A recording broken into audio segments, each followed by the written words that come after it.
What's going on, everybody? See, we got 3 in the building. Y'all go ahead and hit that like button. If you're new to the channel, go ahead and subscribe.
Okay, I see you, Chad the handyman.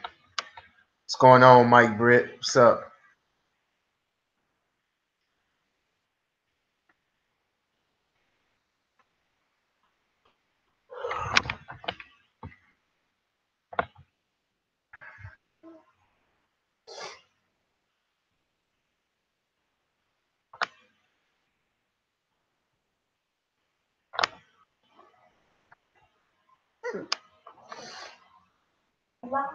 Yeah. Hey, YouTube! Oh, nobody on. There's somebody on. I got it on. I'm doing it through Google Hangout, so you can't see the comments. You got to look on your phone and see the comments. Yeah, people have like 2 computers for that. Yeah. 2 computer monitors. Okay. I see you, Chad. Got your son watching. So I'll make sure I keep it PG, man.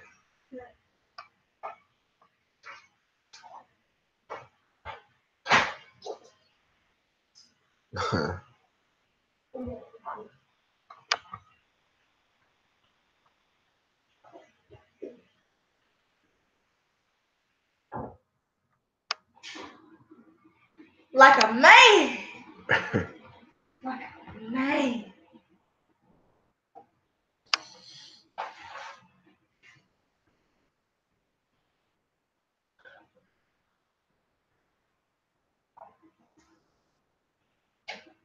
I'm gonna wait a few minutes, guys, just to get a few more people in.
Oh, you just bought a water tank and a pressure washer, man. Shoot, you. That's all you need is a generator and vacuum cleaner, man. You can go ahead and get started.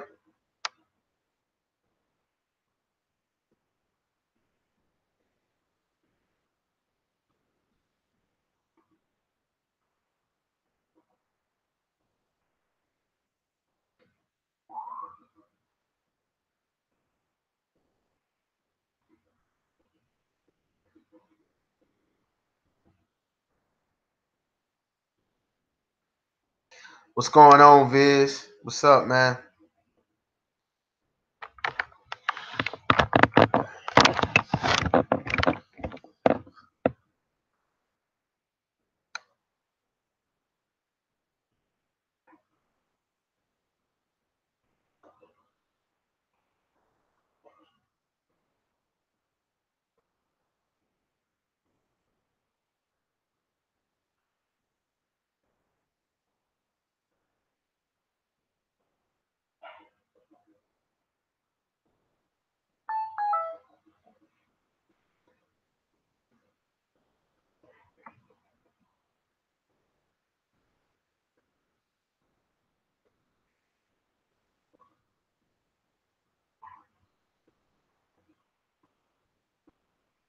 What's been up with you, Viz? You been detailing? You was changing your name. What you changing your name to?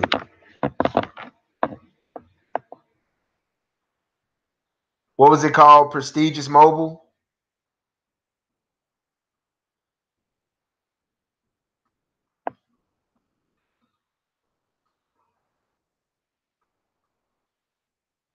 What's the new name, man?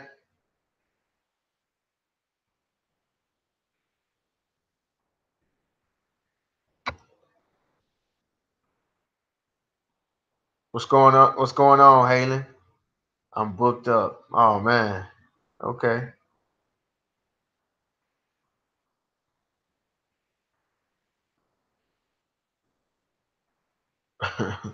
Is that are you saying you booked up or you changing your name on booked up?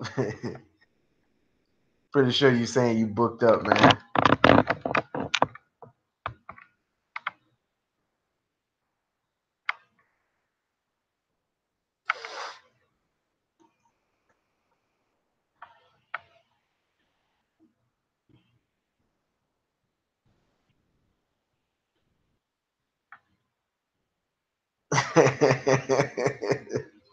What's going on, big dog?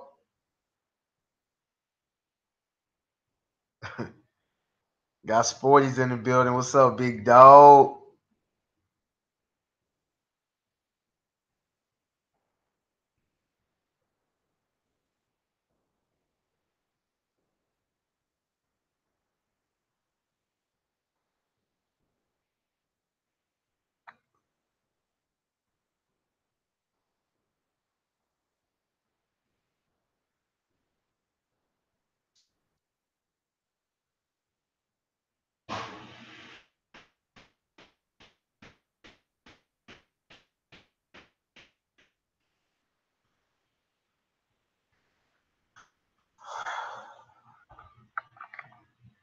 Yeah, guys, today is my birthday, man. I turned 40 today. July 28, 1978. I don't feel 40.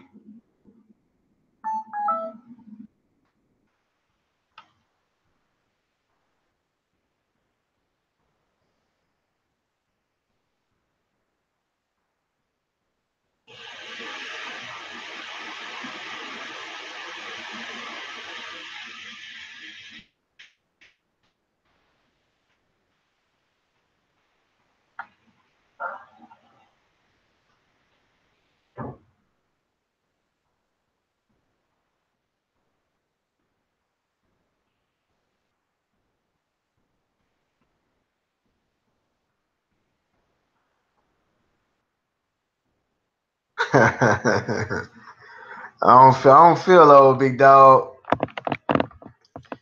I don't feel old, but I'm getting up there. Appreciate you guys.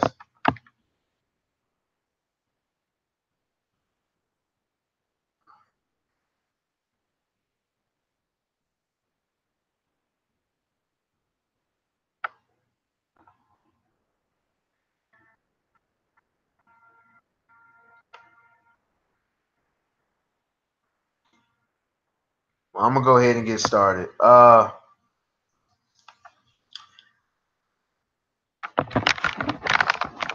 Most of you guys are regulars on my live chats, and you guys are regular subscribers, and y'all pretty much keep up with what I got going on, and y'all already know, you kind of know my history, my background, but some of you guys don't know. So and last year towards, I want to say last fall or last winter, on my YouTube channel, I used to tell cop stories, and I did about 17 of them, I think. And I'm gonna go back and look. I think I did 17. This should be 18. If it's not right, I'll correct the numbers later. But if you guys didn't know, I used to be a cop. I'm still very very much in contact with the police department. A lot of my if I would have still been there, I left when I had 10 years on. If I still been there, I've been approaching 16 to 17 years on the police department if I'd have never left. And recently I was contacted about a case that I had a while ago. So certain stories I'm not going to tell because some of the investigation is still ongoing, and I can't put out that information. But I just kind of tell I don't like to talk about big cases. I just kind of like to talk about things that I went through, especially as a patrol officer and as a narcotics officer. I had a lot of fun, and I got to meet a lot of people. And the reason why I always reiterate that I used to be a police officer, because it's part of the reason that I move the way I do and I act the way that I act, because of those experiences. I got on the police department really young. I was like 24, 23, 24, somewhere around there, maybe 25. I'm not sure. I got to do the math, but I was pretty young. And so I had to grow up real quick. When I joined, I was very immature, very selfish. I was still, as a matter of fact, I was still living with my parents when I first joined the police department. And so, like I said, I had to grow up real quick, had a lot of good experiences, and just the drive and the determination and being able to face fear, because when you jump out there on your own, it's very fearful. And I was like, if I could kick down doors, not knowing what's on the other side of the door, not knowing what we're going to be faced with, being able to do that, I just felt like doing that for a few years, I felt like I could do anything. So, but anyway, one thing I want to show you guys is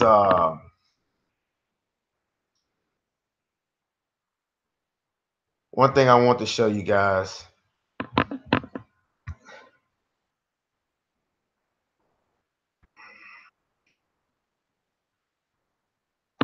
is I don't know if you guys can see that yet, if y'all can see my screen, but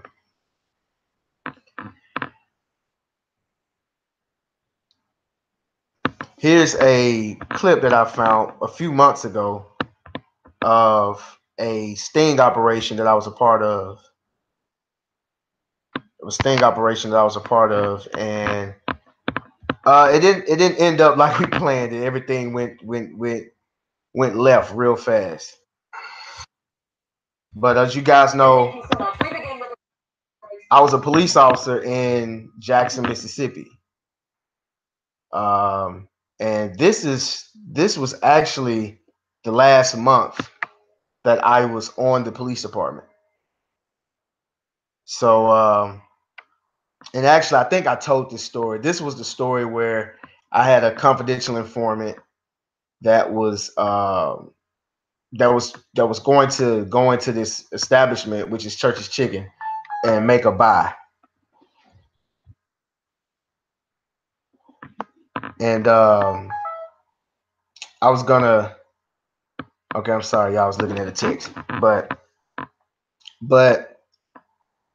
I was going. We was setting up a buy bust. And, you know, it's simple. It's when we send a confidential informant in to a alleged drug dealer, and you know, after the sale, they get, you know, we arrest them. But things went left. I think I told this story. I don't know which story it is on my cop stories, but I'm happy to probably go in and name them so y'all can go back and watch them, whatever. But if y'all want, if you go to my channel, if you go to my playlist, it's going to be Anthony's Cop Stories, and it's about 17 of them. This is going to be 18, and you can go back and watch them. But I hope you guys enjoy them. But let me let y'all look at this clip.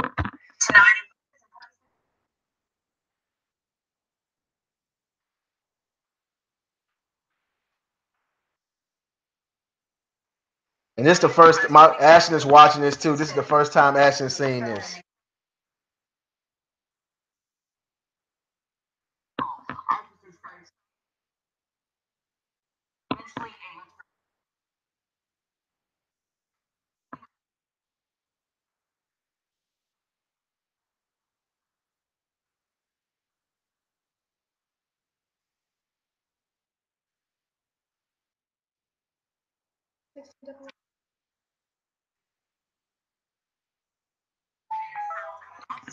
Traffic violations are pending. All right. Now that went by real fast. All right.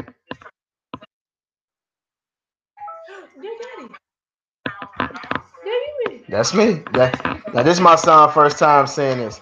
Now guys, that's me right there. That's me as a narcotics officer. If you keep looking, you'll see the tattoo that's on my wrist.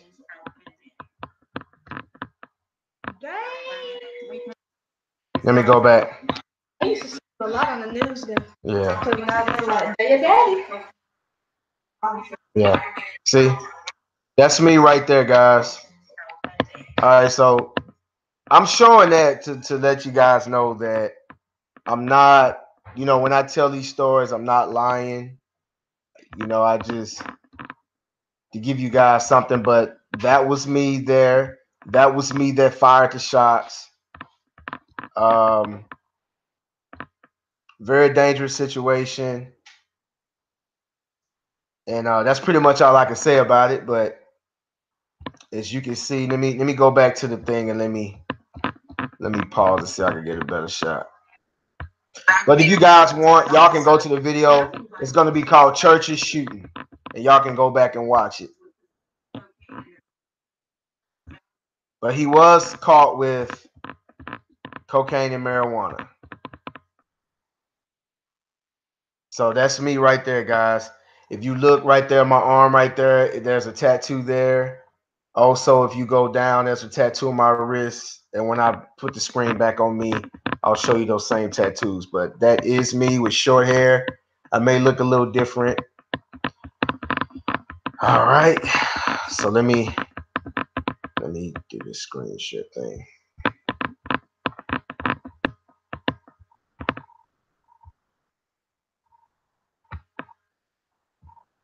All right, guys. So right there, that's the tattoo that y'all saw on my wrist. And this is the tattoo that was on my arm right there. Okay. So before I go into this cop story, well, I'm just gonna get right into it. And this is not that particular cop story because I think that I ever witnessed a cop doing something crooked. Yes, wipe and shine out of spot. I see you, big dog. Yeah, my birthday is today, Randy. What's going on? Yeah, man. But let me get right into the cop story. I was in narcotics at the time, and while I was in narcotics, we would ride around in this We rode around in a Tahoe, I think. I think it was a Tahoe or maybe a Yukon. But rode around in that, and we had our own private channel where we communicated with each other and the dispatcher. Nobody could get on our channel. Our channel was private, but we can listen to the channels. We can listen to everything throughout Jackson, and whatever precinct that we were in, because we did narcotics for the whole city of Jackson. Whatever precinct that we was in, we would turn to that precinct so we can hear what's going on, just in case something happened and we might be nearby. We'll get involved. But what happened is this kid. We got a call about a teenager with a gun, but the call came out as a man with a gun. So those calls are quite common in Jackson. True. I mean, if you can imagine, those calls are very, they're very. You get those calls all the time. It's not uncommon. And usually when you get those calls, when you get there, you don't see anybody. So just to help out patrol, we told them to disregard that we'll take it. And they gave the clothing description. It was so long ago, I don't remember the exact clothing description. So we turned on the street, and there and behold, we saw three males. And so I got out my vehicle, hand on my gun. I hadn't drew my weapon yet. I'm walking. I yell out to the kids or whatever, not knowing that they were, they was kind of a ways off, not knowing that they were, high school kids. And one of the guys, when he saw me, his body just stiffened up, and he was, I could see him trying to, it was like he was trying to hide himself, like beside a car or a mailbox or something, or a garbage can. I can't remember what it was, but some type of fixed object. And so I saw him going in his pockets. Now, just me being, just me being the type of officer that I was, and I was very good at gauging people, just looking at them and actually anticipating what they're going to do or what their next move is going to be, whether they're going to run or whether we're going to pull a weapon or whether we're going to try to fight or whatever the case may be. But the way he was fidgeting and moving, it's like he was trying to get rid of something. So it was kind of like, oh shit, there's the police. Let me get rid of this. Let me get rid of this drugs. Let me get rid of this, this little dime sack or whatever he might have had. So I yelled out to him, get your hands out your pocket. And so he freezes or whatever. I tell him to put his hands up. I tell all of them put their hands up. By that time, the other agents that were in the car with me had, surrounded the guys or whatever. And I told him, I said, listen, do you have a weapon on you? And he told me yes, he had a weapon on him. Now, the other guys that were with me, they was always ready for some action. A lot of those guys were SWAT, and they had been in narcotics for a long time, and they was ready for some action. They was ready to shoot. And I knew that if I hadn't got out that car and approached that kid, that he would have been shot. There's no doubt in my mind. The call already is out that it's a man with a gun. He's going in his pocket. All they had to do was see something that looked like a gun. I knew that he was trying to get rid of him. I could just see it in his eyes. I could just tell that he wasn't trying to, raise up and try to, shoot it out with us.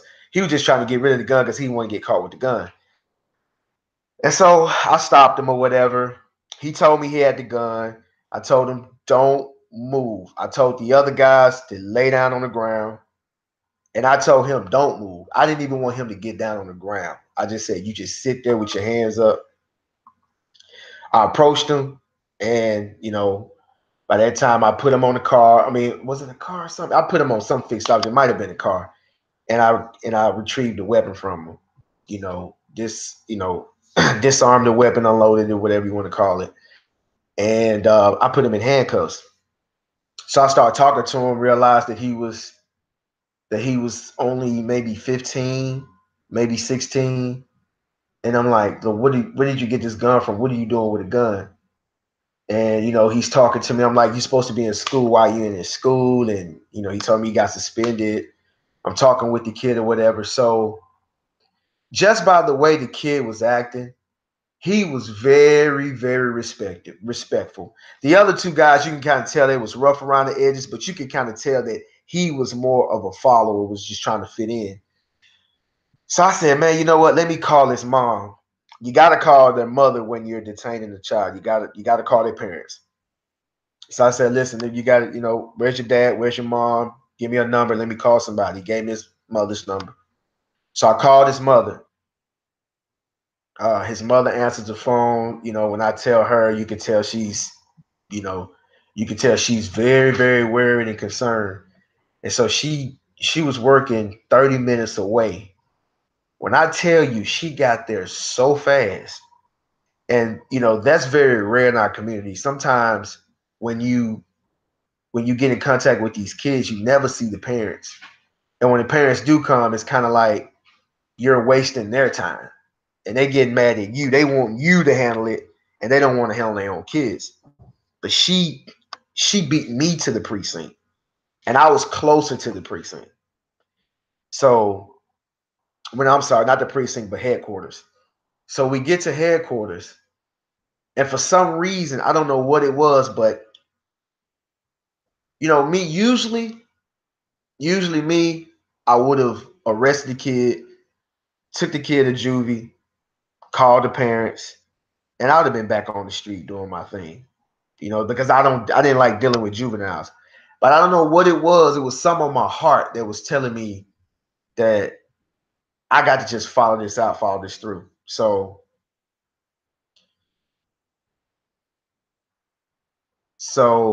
the mother got there, and by that time I had already took him to a juvenile detective.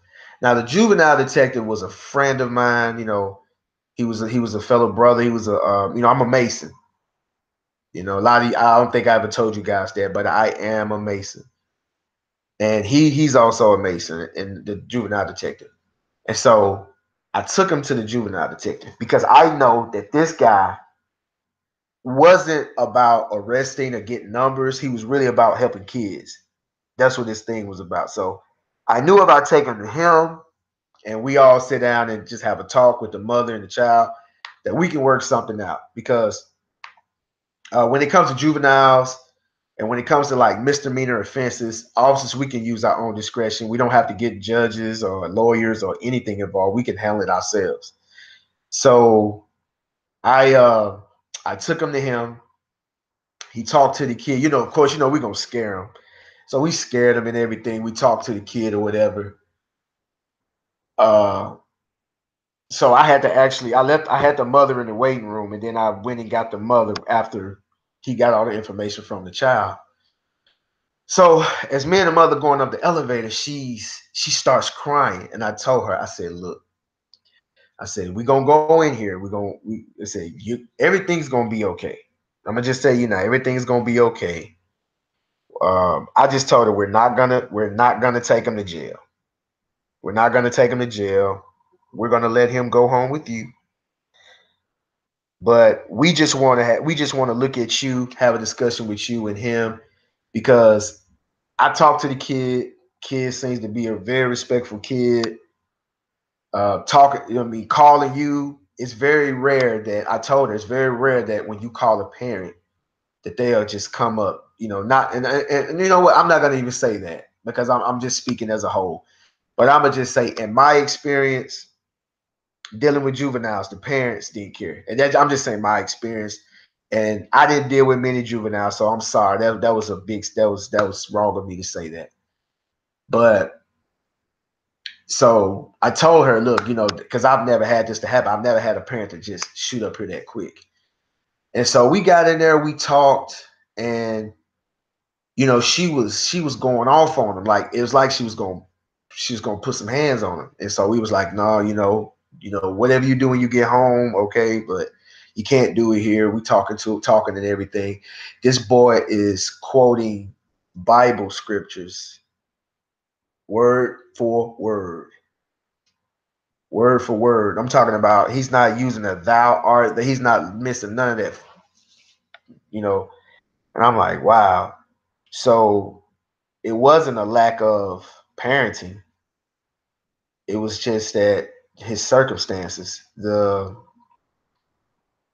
mother, she was working. She's single. She's working a job. She's working a job that takes up all her time just to provide for them. He has nothing to do. For some reason he got suspended, so he has nothing to do. So he's hanging out with his boys or whatever, and got in a little trouble. But I don't know. I haven't thought about this. I haven't thought about it since it happened, but it just popped up in my head today, and I really think I saved that kid's life. Um, but I kept in contact with his mother. I lost contact with her now, but I kept in contact with his mother, and I would see him often. Every time I see him, he was on the up and up after that situation. And the last time I think I ran into her was maybe 2 years ago, maybe 3 years ago. And every time she see me, she just gives me a hug, and she said, that situation had turned my son around. That situation, said he's he's more respectful. He's doing well. She told me he had a child and that he had a newborn baby or whatever. And he's doing well. He's working and trying to provide for his new son.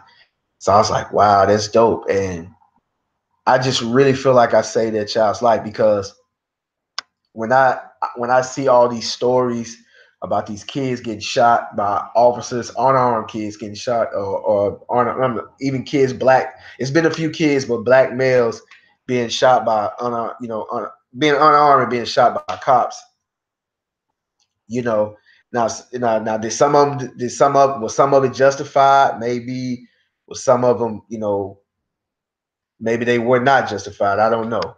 Saying some of them by the looks on the camera weren't justified.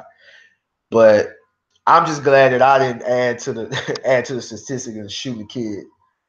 And I don't think I would have been right after that, and especially if I found out what type of kid he was, and that he did not pose a threat.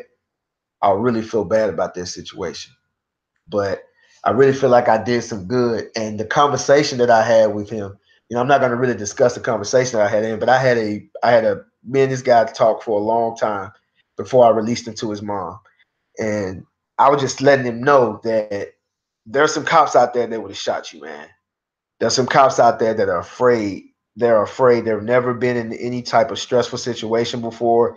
And the first thing that they're going to do is, when things are looking crazy, they're going to pull their weapon and they're going to shoot.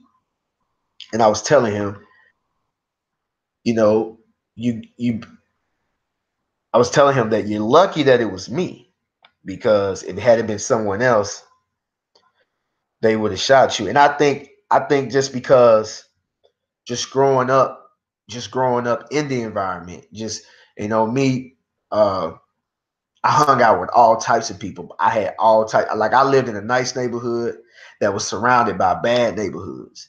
And I would hang out in those neighborhoods, and I went to school with those people. And I was friend, and some of them friends with them till today. I know a lot of them I helped out. A lot of them I helped out in criminal cases, and you know, financial situations that I helped them out and everything. And I'm still friends with them right now. And so I kind of just knew. I'm not gonna say I felt sorry. What I'm saying? It was just more of, I just understood. That's what it was. I just understood, and I had empathy. I can empathize with them, so that's why I was able to identify that child was just trying to that child was just trying to get that gun off of him. And so I asked the mother, "Do you know where he think he could have gotten that gun?" And he wouldn't tell us where he got the gun, but she got the information out of him. He still didn't tell us, but she told us. And she told us that her ex-boyfriend, they broke up, and they broke up on bad terms, and he just dipped. So he left the gun there and never came back to get it. And that's how we got the weapon. So we kept the weapon, logging in the evidence, and we kept a file on him, but we didn't turn anything in. The kid had no record. There was no reason to mess his life up or put any strikes on his record. And far as I know right now, he's doing good. But that was just something I wanted to share with you guys. It's just it's just funny when my mind wanders. The thing. And the older I get, I just start reminiscing and thinking back and all the stuff I've been through. And I'll be bringing you guys some more cop stories as I think of them. Because sometimes I can just be laying in the bed and I'll just think of something. I'll be like, wow, that'll be a good story. But I just want to share that with you guys. Let me check these messages.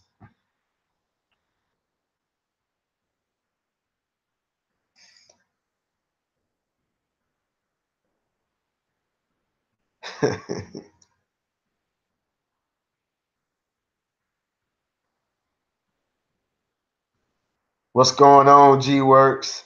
Lethal Simplicity. What's going on, man? Appreciate you. Switch your made detail account. Strong auto detail. All right. Strong auto. Appreciate you, Strong Auto Detail. Grassology. I touched cash today. You know what I'm saying? Today my birthday. I got up this morning, did a Nissan Armada. Then, I went to the barbershop and then I went and got my hair retwisted and went out with the family. Now I'm back at the house, man. But best believe I touch cash every day, man. Whether it's YouTube, whether it's actually getting cash in my hand, whether it's a check, whether it's a credit card swipe, whether it's my investments, my stocks or whatever, I'm touching cash every day. And I saw you, G Works. I saw you on the in the group, man. I see you, big dog. G Works out there stunting.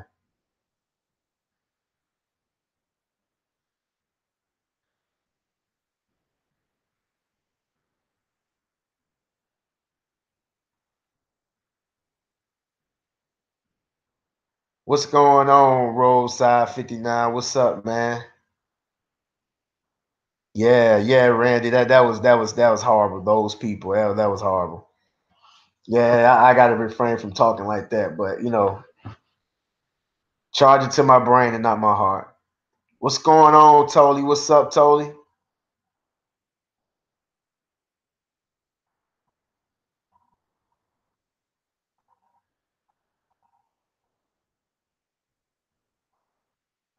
Get killed by our own people in the USA. Much respect. I see you, Randy.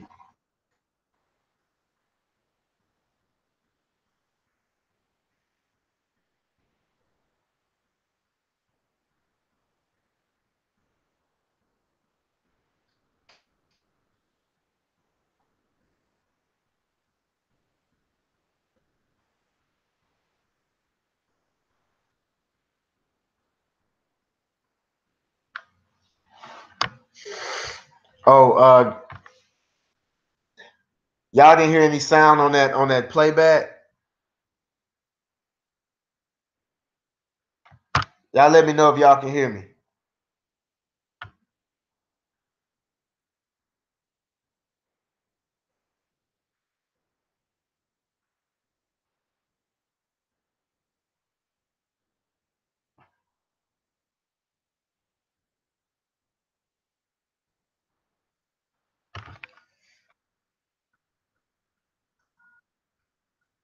Was it any sound when I played that news clip? Y'all didn't have any sound?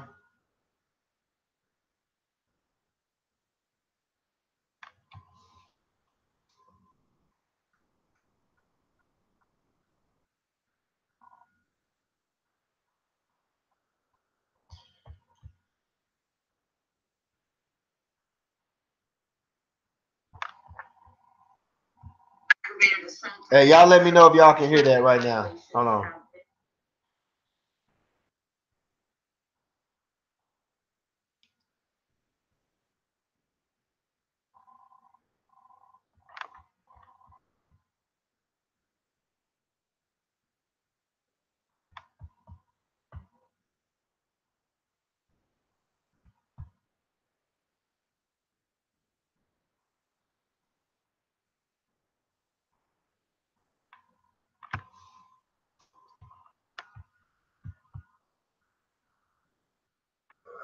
Can you guys hear that news clip?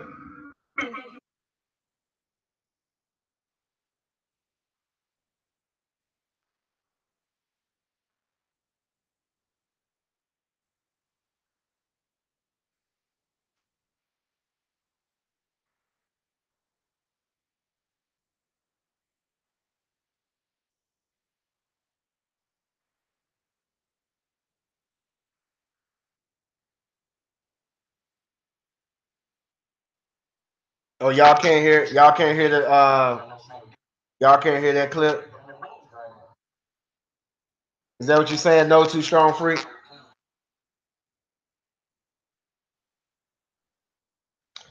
Well, I think this screen share is just no, can't hear. Okay. I think the screen share just shows the screen. It doesn't do any audio. But if y'all want to, if y'all looking at the screen, the title is called "Churches Shooting," and it's on the 16 WAT News Jackson channel, YouTube channel. And as y'all can see, this was June 23rd, 2011. I left the department not long after that shooting. After I was cleared from that, I left. Yeah, you're not gonna hear. Yeah, you're not gonna hear no audio the first second we did, but after that, no sound. Okay. Well, if y'all want to see that, but that is let me go over. That is me. That's in 2011.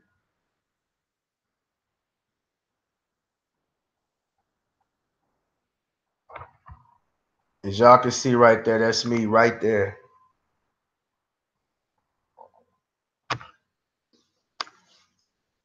So to let you guys know that I was really a police officer. Like some people don't believe me.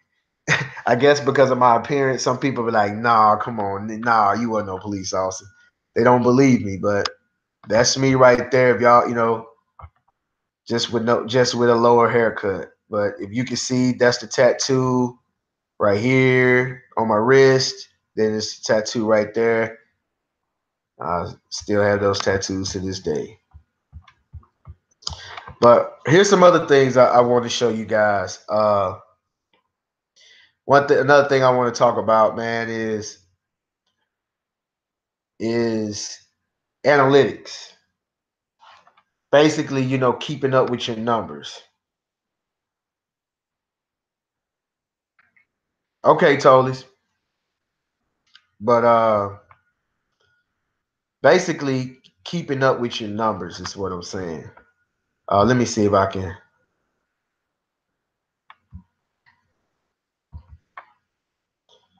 I don't think they have. Let me see.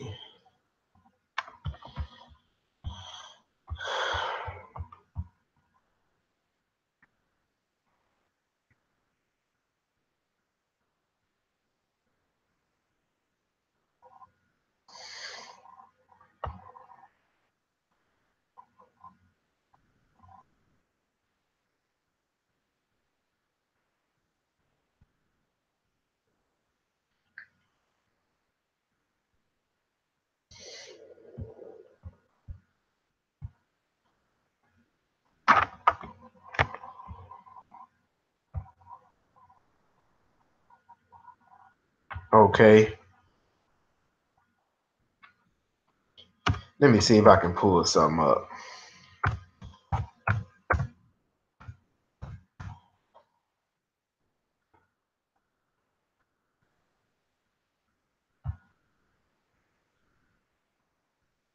Okay, there it is. I don't know why I couldn't find it. Okay. Something that I always like to do is I always like to go back and always like to look at my numbers. And this gives you a lot of information here. Uh, it tells you, how much revenue you pulling in from your channels, how much which video is making how so many dollars. If you look at my top video right here is, I have over 300 something videos. My top video is Tricks of the Trade Edging, which has, well, it doesn't show the views, but it has made me $58 this month. If y'all can see that, it's made me $58 this month. My other one made me $8 this, so far this month. And Seek to Understand only has $1.25 for the month. My Mobile Car Wash $20 special, which has $2. It's like what, the fifth video, as far as so it's not a lot of money, but I do get a check every month from it. It's not a lot, but the thing about it is time. It's just being patient and just letting this stuff grow over time. Also, it shows you subscribers. It shows you, and views and all this type of stuff. It even shows you the demographic, the age, the age people that's watching your channel, male versus female, all that. This month, I'm down from last month. But so far this month, I've gained 132 subscribers. Right now, I don't think it has my subscriber count on this page. Does it? It's somewhere on here. It doesn't have my subscriber count on this page, but I have about over 4,700 subscribers. So I'm on my way to 5,000 subscribers. I got 378 videos. So just imagine if you made $1 per video, which is not hard to do, you can get $378.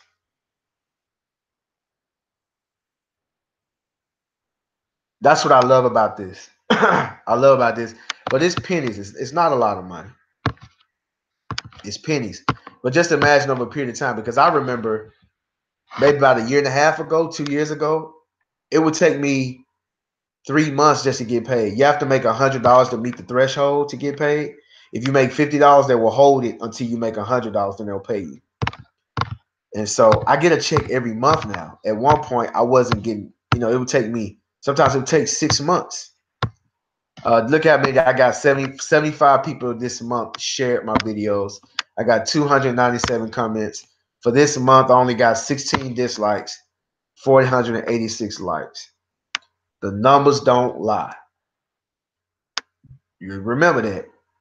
So when you feeling down, or when you feel like things are not going good, or you feel like you're not where you're supposed to be, just go back. Take a look back and look at what you're doing. Go back and look at, you can go back and look at stuff like this, and you can see what you're doing, and you can say, well, man, I'm doing pretty good.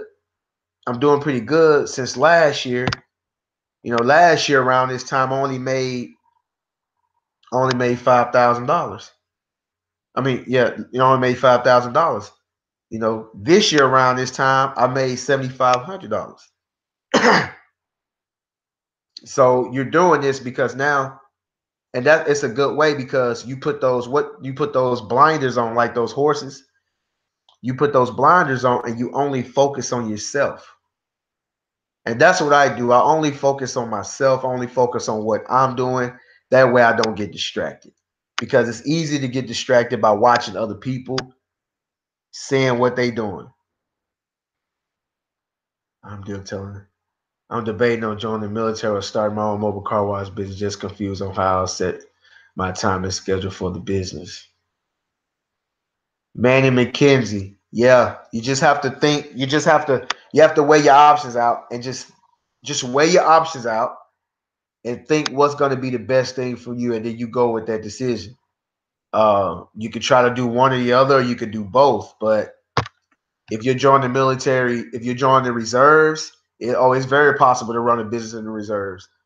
If you do it full time, it's going to be a little more hard. It's going to be harder, because the military does take up a lot of your time, and they pretty much, when you're in the military, they pretty much own you, man. But that's crazy. So, like, I'm down from last month, but I'm gaining at least 120 subscribers a month or better. And so, I'm very appreciative of what I've accomplished over this short period of time. I started doing my A&A channel I've been on YouTube for a while, but I was on YouTube for a long time and I never posted anything.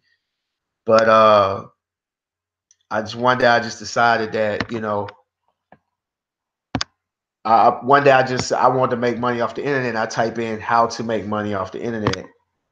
And once I did that, I discovered that you can make money off YouTube, and everything else was like scams, but this was the only thing that seemed legit. And so everything just seemed, it seemed legit. So I went with this. Like right now, this is 155 subscribers gained, 23 lost, but y'all know what that is. Because that ain't what that is when you got a number like that, that's people subscribing and then unsubscribing, subscribing and unsubscribing. So I know what that is, but it's nothing, because when you look at the big contrast, when you look at 132 subscribers, 155 gained versus that, it's nothing. The numbers don't lie. You always remember that. People can say whatever they want to say. People can talk, they can say this, they can say that. The numbers don't lie. Because what they do is when they see the numbers, if this particular person wants to, be negative, when they see the numbers, they'll say something like, "Oh, he buying subscribers." He. So man, come on, man. The numbers don't lie, man. Let me see. What else I got here?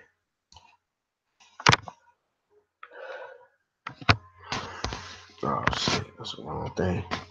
I didn't want to go there.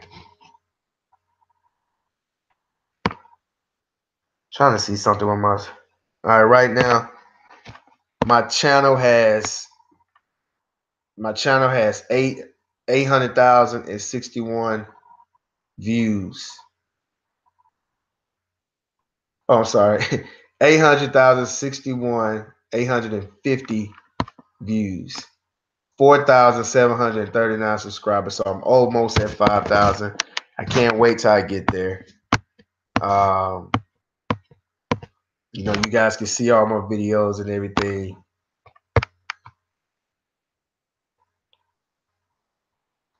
So this video right here, this is probably one of my favorites right here, just because it has Ashton in it right here. But y'all can't hear it anyway.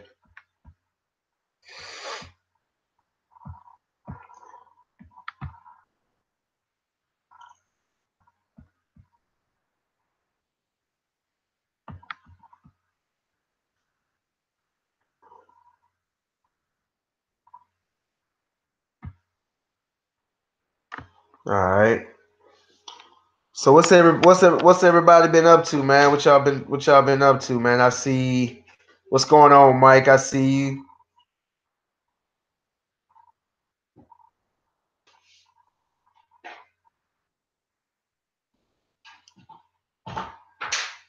Hey, if you guys haven't joined the New Wave Facebook group, y'all go ahead and get involved in that. G Works just uploaded a video touching cash. I like to see that, man. Keep it positive. Let's motivate each other, man. Chasing that chicken.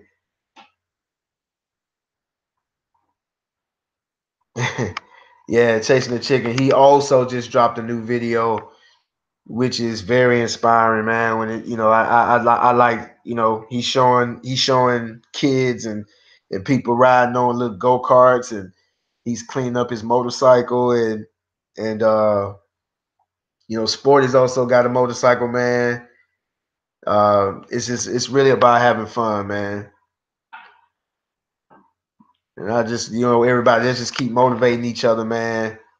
The new wave is not not a gang. It's a network. It's a network of young, up and coming detailers who want to learn not only about detailing or about business. That's all it is. You try to get something every weekend. That's what I'm talking about, man. And the thing about it, man, is when you touching some form of cash, some amount of cash every day, it's like you're making cash every day. And if you're working and if you're working and you're grinding, you're not spending a lot of money. You're only spending the money on what you need. Because when I'm working, I'm spending money on gas, food, you know, equipment repairs, supplies, and stuff like that. And I don't spend a lot of money. So if you're making money every day, man. It's just like it's just compounding and compounding and compounding and compounding. You know, at first you was making $50 a day, then you go from $50 a day to $100 a day, and it just keeps growing and growing and growing and growing. People got different ways of getting there. Some people, you know, going to put in a lot of work. Some people are going to go another route and make the same amount of money, but don't put in a lot of work. You know what I'm saying? But sometimes it takes work to get to that level. You know, you have to work hard in order not to work hard anymore. You know, you have to work hard to get your clientele that's going to sustain you so you don't have to work hard. That's how it goes.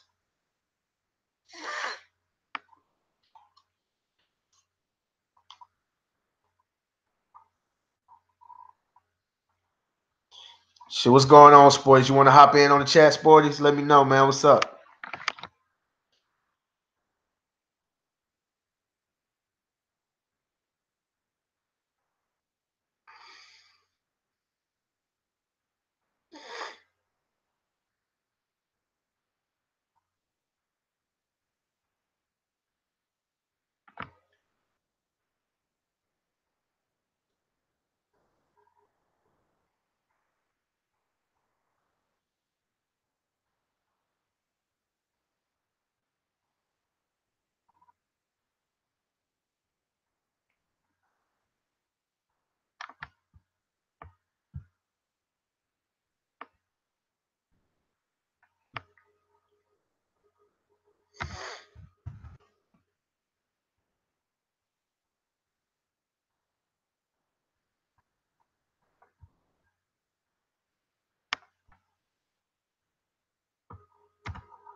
Right, I see you, Mike.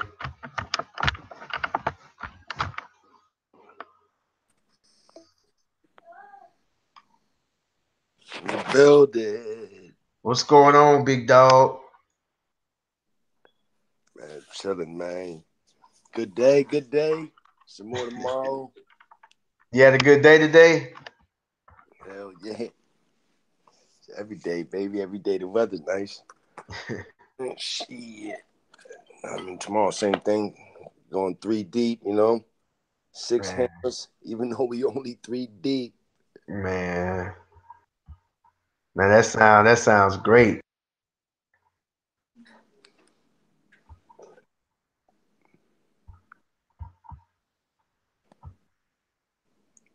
So what you doing tomorrow? I got it just rained real heavy. I don't know if I'm gonna be able to do. I don't know if I'm gonna be able to do yards tomorrow, but my plan was to do 2 yards. I got a big one, a real big one that I got to do. So hopefully, I may have to wait till midday and start on it. I really don't. I wish I could get out there in the morning, but it rained so heavily today, man. So I might have to wait till midday. Or I may just have to call it. Don't even worry about it.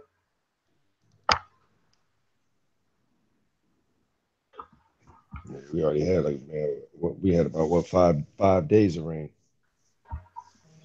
Oh shit. Yeah, we didn't even have rain in the forecast, man. Well, I didn't think we had any rain in the forecast. It just came out of nowhere, man. Maybe it was rain in the forecast. I just wasn't looking because we had so many days off.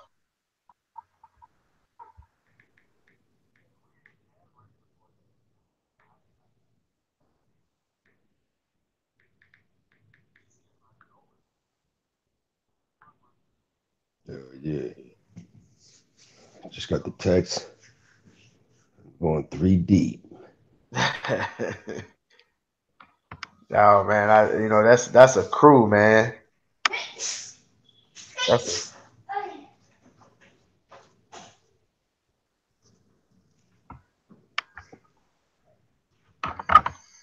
A whole lot of trucks to get done. I mean, it's the height of the season, man. As long as you wanna, as long as you wanna do some cars, there's really no reason why you can't get no cars. right. Yeah. One thing I wanted to ask you about, or I think we already talked about this, but just to reiterate it. When you first started, when you first started detailing, and I want to say when you got back to Jersey and you was doing the group hunt and living social. Yeah, How did I. that, It like? took Can about a you year. give me It took the? about a year to get into that. It took about a Yeah, year. it took you a year to get into that. Yeah, because I, I want to say I was just like my only goal was to try to pick up where I left off in North Carolina. Get into that. I was in Jersey, and I was just, I mean, all I could think of was I just need to get the van, the tank, the generator. I just need to be able to do a car. And then, I mean, I like I said, I didn't do door to door, but I mean, I started at my mom's job, went to every hair salon, and my goal was just I need to be doing a car. I don't care where I'm doing a car because I already knew what would happen. Other people are gonna see. I just need to be seen doing a car. But then, Right. I mean, did this one guy I was doing a car in like a TJ Maxx, like a TJ Maxx LA Fitness, like car lot. And this guy came up to me and he was just like, he's like, man, I'm a promoter. Man, I could put you on. I was like, man, I've been waiting to find somebody like you, man, because I ain't gonna lie. While all that Groupon and Living Social and Amazon Local was going on, I'd be the guy that's just I'm looking like, man, how do I get on? Like, how do I get to do what they're doing? And then, I mean, I just got caught in the parking lot by a guy who does it. He does it for a different region. So he got me the number to the guy in my region, and then I mean from there it was over, man. It just took a lot of what it took a couple campaigns for me to get together because I got played a lot because I mean I was basically ain't really know what I was doing, man. I mean I was I was wondering like how am I supposed to make money, and so I started looking at everyone else, and I'm like, oh snap, I'm supposed to charge for pet hair. Oh man, I, they only give you two options: a car, SUV. Everyone else charges an additional something for a third row. Everyone else charges. I, Everything about that Groupon, Living Social, Amazon Local, the key to that, no matter what business you are, is upselling. It's upselling. Like that's the only way you're gonna make money because if you're just selling vouchers, you're gonna get a couple bucks back. And the only way you're gonna make money is if you get tips or if you upsell. I mean, like if people went on my Facebook page and went to my older campaigns when I was posting them while they were going on, I would like post it when I got to like 100 vouchers and then like post the campaign with 200 vouchers, only like 5 hours left. I do stuff like that. But man, Yeah. So I like, mean, it was grind work. what was like the what was so you was talking about the cons about the situation, like what was what was bad about it, but what were the benefits when everything actually paid off, like up even up until today? Oh, man, I'm still doing people's cars. I'm still doing same. I mean, the same people's cars I did that bought a voucher. I didn't care, man. Like I said, I did this before. So when I came to Jersey, yeah, I've always thought like that. That's why my prices in the beginning were so low because I knew people were gonna tip. I'm not jinxing myself. I just knew people were gonna tip. You see me out there. I'm going in. I'm sweating. No bathroom breaks. I'm focused. You got and then everyone else is charging more, but I just didn't have that look and I didn't have the equipment, but I had the effort. And the ends justifies the means. What's And I going didn't on, A&R? I I didn't have see a you, big steam or dog. nothing like that, but still, I mean the end result was incredible, man. And a lot of people seen that, and I just knew I was gonna have to. I mean, I was working for tips. I mean, I told everyone that, man. Anybody who worked with me, man, you got to work I'm working for tips. So I'm yeah. like, not to cut you off, but so No, the so explain the vouchers again, like as far as how much you get paid, how much were the vouchers for, what was the split and all that. it depends. Like, I mean, I got real savvy with it because, like I said, they're gonna cut your price in 50 to 60%. And so I inflated my prices to like 180, 190, 200. I mean, I I, I knew I wasn't gonna get. I was never gonna get 180, 190, 200 because it was flooded. Like you can't. It's other people going up in campaigns because they're getting so much money off of detailers. You started seeing like two detailers up at the same time, and like basically whoever had the cheapest price was getting the vouchers, was getting theirs purchased. And sometimes they would have somebody up there for 3 days, and then they're making so much money they let you stay up there for a week, and then it got to a point where they let you stay up there for a month, and then Groupon ended up letting you stay up there for like 6 months. I mean, they were getting desperate because those a lot of those companies, even in the stock market, like even if you just follow stocks, a lot of them were going down. They were doing bad. I mean, Right. Groupon's like because they're trying to make money off of small mom and pop shop companies, and I mean, like, a lot of people didn't want to come back after they do one campaign because they're not making any money. So what was the benefits? Like, give me the benefits. What were the benefits of it? Because pretty sure you got something out of it. Oh no, the benefit was getting in your neighborhood. That's all I cared about. So that was your way of that was a was that a unconscious or conscious marketing strategy? I was conscious. I'm from Camden. I know no one. I don't care if I charge cheap or I charge a lot. Nobody's thinking about a car detail in a poor, impoverished city. I knew that. I'm not even going to waste my time. I'm not even going to waste my time trying to promote in my town, count. Well, the county is nice. Camden County is, of course, incredible. It's just Camden, and it's just what I can't I'm not crazy enough. I know how I look. I can't just go rolling through people's neighborhoods trying to advertise my company, soliciting, going against HOAs. Some places have HOA rules, no like I'm not crazy, but I knew I just need a way to get into your town because I know the domino effect it would cause. That's all I cared about. I mean, I feel like it was worth me getting a couple bucks just to do a car in your town because I knew it was going to happen. The soccer mom's going to come outside. Please give me some more business cards. Everyone's calling my phone, or please give me some business cards because once you leave, everyone's going to come over and wonder what was going on. And you did such a great job. And I don't want to give up my business cards, so please give me some more. I knew that was going to happen. I just needed to get into your town because this ain't the South. I went down south and everybody's doing this. And I didn't care because you could still get your own type of clientele. But I've been up north for a while, and I knew I never seen no mobile detailing. So I was like, man, I got to go up north.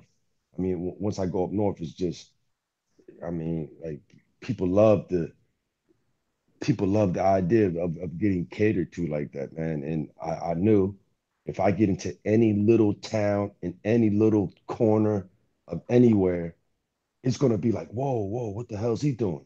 And everybody's gonna jump on, man, because people up here still have never seen this, man. Like they're still shocked. Like, wow, where's your water coming from? Where's the electric? Yeah, they always say that. Like I mean, like they know the website. They made it. They, they called my assistant. Everything. But when You pulling up, yeah, and they yeah, still yeah. Oh offering yeah. you electricity and water. Yeah, there's the hose, and if you need electricity, I got it all. You got what? You got where? I'm like, it's in the van. Open the doors. I need to see this. This still happens to this day. You got your own electric. Well, hey man, well, if you need anything, just knock on the door. I'm like, that's usually how it goes, man. It's brand new, and like, man, I don't care who you are. If you're marketing or working in a business and you are the exclusive, the when you surprising people, it's got to gas you up. I don't care, man. It's got to gas you up. Just being a car detailer or even a car washer, mobile, that's amazing. We're in these days and times where a mobile food truck, mobile ink refilling, mobile company shredding papers. Like, man, yo, when you mobile, you separate yourself from the rest, man. I mean, like, it's 2018. You got Google Maps. You don't got you've never left your city, but your phone will get you to wherever you want, to any type of money that you need to get to. And like I said, but back to the benefits, I just need to get in your neighborhood. It's just like that today. Why wouldn't you want to show something that nobody in this neighborhood is probably seeing? Like that's got to excite you to want to get into that neighborhood because what's going to happen? The soccer moms and everyone's going to be. People are nice. I don't live in like a type of neighborhood like that, but if you're a homeowner, you know what goes on in the neighborhood. The neighborhood talks. The neighborhood speaks. Everybody knows what's going on, and a lot of neighborhoods have like that next door app, or some neighborhoods just have a community board. And if you do one good damn thing in that community, they're gonna put it up on the board, and that's it. Just like the senior citizen community I've been going to for like the last 5 years. My truck was broken down. I went and rented a U-Haul because I had a day set up so good. I was gonna make my first. It was gonna be my first $350 or first $400 day, and the best I ever had was maybe I don't know 150, 200, and my truck broke down. But I was like, if I can make 400, like that's worth renting a U-Haul. Like that makes sense. Like I don't even need to hesitate. I need to go get the U-Haul and get to this neighborhood. And I probably literally, seriously have probably pressure washed at least 20 houses in the neighborhood, and that's because of the HOA. The HOA's got about to fine everybody, and so the neighborhood knows me. I'm the go-to guy for the cars and the houses and the sidewalks, patios, and man, all it takes for me is to slip up one time, and I know that senior citizen community having on the community board, man, get rid of this clown. But I must be doing something right because I've been coming back for 5 years. And I love it, man. And who don't want to put a smile on people's face, especially when you got something that no one else gets, has, and you get to just surprise everybody. So when everybody wants it, they're gonna come to you. I mean, it's just too easy, man. But that's all that matters. Getting into someone's city, getting in front of someone's apartment complex, office building. That's all that matters, man. Be seen working, and just make sure you got some nice business cards, man. That's all that matters. I mean, like if you're doing a job like this and you don't think 100 people are gonna run up on you and you don't have nice business cards, man, you're wasting everybody's time. I don't take anybody serious if you don't have business cards, man. I mean, I could be looking real crazy. I mean, taking out the trash. I mean, hair looking all crazy. But the business card, man, you just, I mean, that you got to have it. I mean, that's the first impression, man. So, I mean, I tell people that all the time. Like, that's the first thing I ask anybody who says they're running a so-called business. Yo, you got a business card? Nah, all right, man. And I won't school them. I'll just be like, I let them know, like, I run a business, and I really can't take you serious if you have no business card. I don't got them on me. I forgot some. I ran out. Like that's crazy. Like the business card could be so nice. It could have me purchasing whatever you're offering. But if you just want to talk, I'm done with that, man. I'm getting older now. I've met a lot of people that are real great talkers and can sell you a house that they've never seen. And man, I mean, don't talk about it. Be about it, man. I've just grown up in a neighborhood where it's a lot of talking, man. No one got what they were talking about. That's why I don't have a lot of friends anymore, man. Because I get tired of hearing about unaccomplished goals, man. Yeah, what you finna do, what I you going can't take it no more. like, yeah. It's not even. I'm not even being an asshole, man. I'm just saying, man. My cousins, a lot of family, a lot of people don't see me. I mean, they just know how I am, man. I'm tired of hearing the same thing. I mean, I'm just. Everyone's got these goals, but no one's taking steps toward them. And that's just like, come on, man. Like, ain't you tired? Like, I mean, it's just No, frustrating, man, because because there what it comes a is, time, man. is that everybody knows that they're supposed to be doing something. Everybody knows they're supposed to have a purpose. But if they figured out their purpose, maybe it appears to be too hard or they don't know how to get started. So let me when I get around people, let me talk like I'm going to do something. That way I won't be the clown, I won't be the oddball. Because I mean I remember when I was in high school, and this is this big college talk. When you get 11th grade, they talk about it ninth grade, they talk about it 10th grade. When you get 11th grade, you hear college every day, and you got people getting scholarships. You got people saying, "Oh, I'm gonna go to this school for that. I'm gonna go to this school for that." But you always got that kid, that student that don't really know what he want to do, haven't figured it out yet, but he just plays and just talks and acts like, yeah, I'm gonna go to school for computer engineering. He don't even know what it is. I've heard people say they want to go to school for, I forgot what it was, but he couldn't even pronounce it. He couldn't even pronounce it. And I think it's more of that. I know I'm supposed to be doing something. I don't want everybody to think that I'm a fair, so I'm gonna tell you what I'm going to do. I'm gonna tell you what I'm gonna do, and never accomplish anything. And then the crazy thing about it is, sometimes they'll say they're gonna do something, and then you just hear them stop talking about it. And then you'll say, "Man, whatever happened to that? That furniture out there? I knew a guy that made furniture. He actually can build furniture. Like he can make dining tables, coffee tables, chairs. He used to make these little lamps. He used to make these tables with lamps inside it, which I always thought was a cool idea. I ended up seeing that idea on Shark Tank, Oh, and I word. saw him create it first. I'm talking about 10 years ago, literally 10 years ago, and I saw it on Shark Tank like maybe 5 years after I saw him do it. So I was just like, wow. But he never got it off the ground. He never got it off the ground. I don't know if it got too hard for him or whatever it was. But I mean that I think that's what's going on a lot. And what happens is they'll see other people being successful, and then they get upset. Or another thing I've noticed, they'll see someone. Get They'll, discouraged. right, they get discouraged.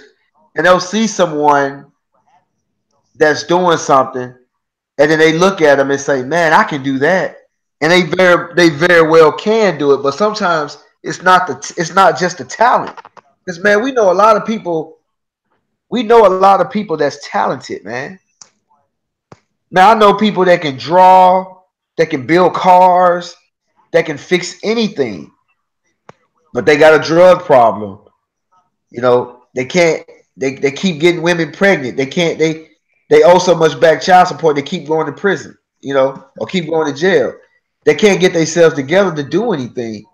But then the person that has just a little bit of talent, that's okay, but he's consistent and he always shows up and he's always on time and he does what he's supposed to does what he's supposed to do. They'll take that person over the more talented person. Because what good are you to me if you're not here to do the work? You know, Man. I just you gotta keep know, telling I tell all the kids that work with me, man. Like I trained some kids to be real good, man. And like I had to tell my little kid this morning. He's like, man, you know I'm gonna make it, man. You know I'm the best. I was like, yo, what does it matter? What is LeBron if you can only get LeBron in the fourth quarter? It don't make no damn sense. You're no help. You nice as hell, but I can only use you in the fourth quarter. That does nothing for me. That means you're very good at detailing, but instead of getting here at 7:30, you're telling me at 7 o'clock that you're not going to be able to get a ride until 7:30.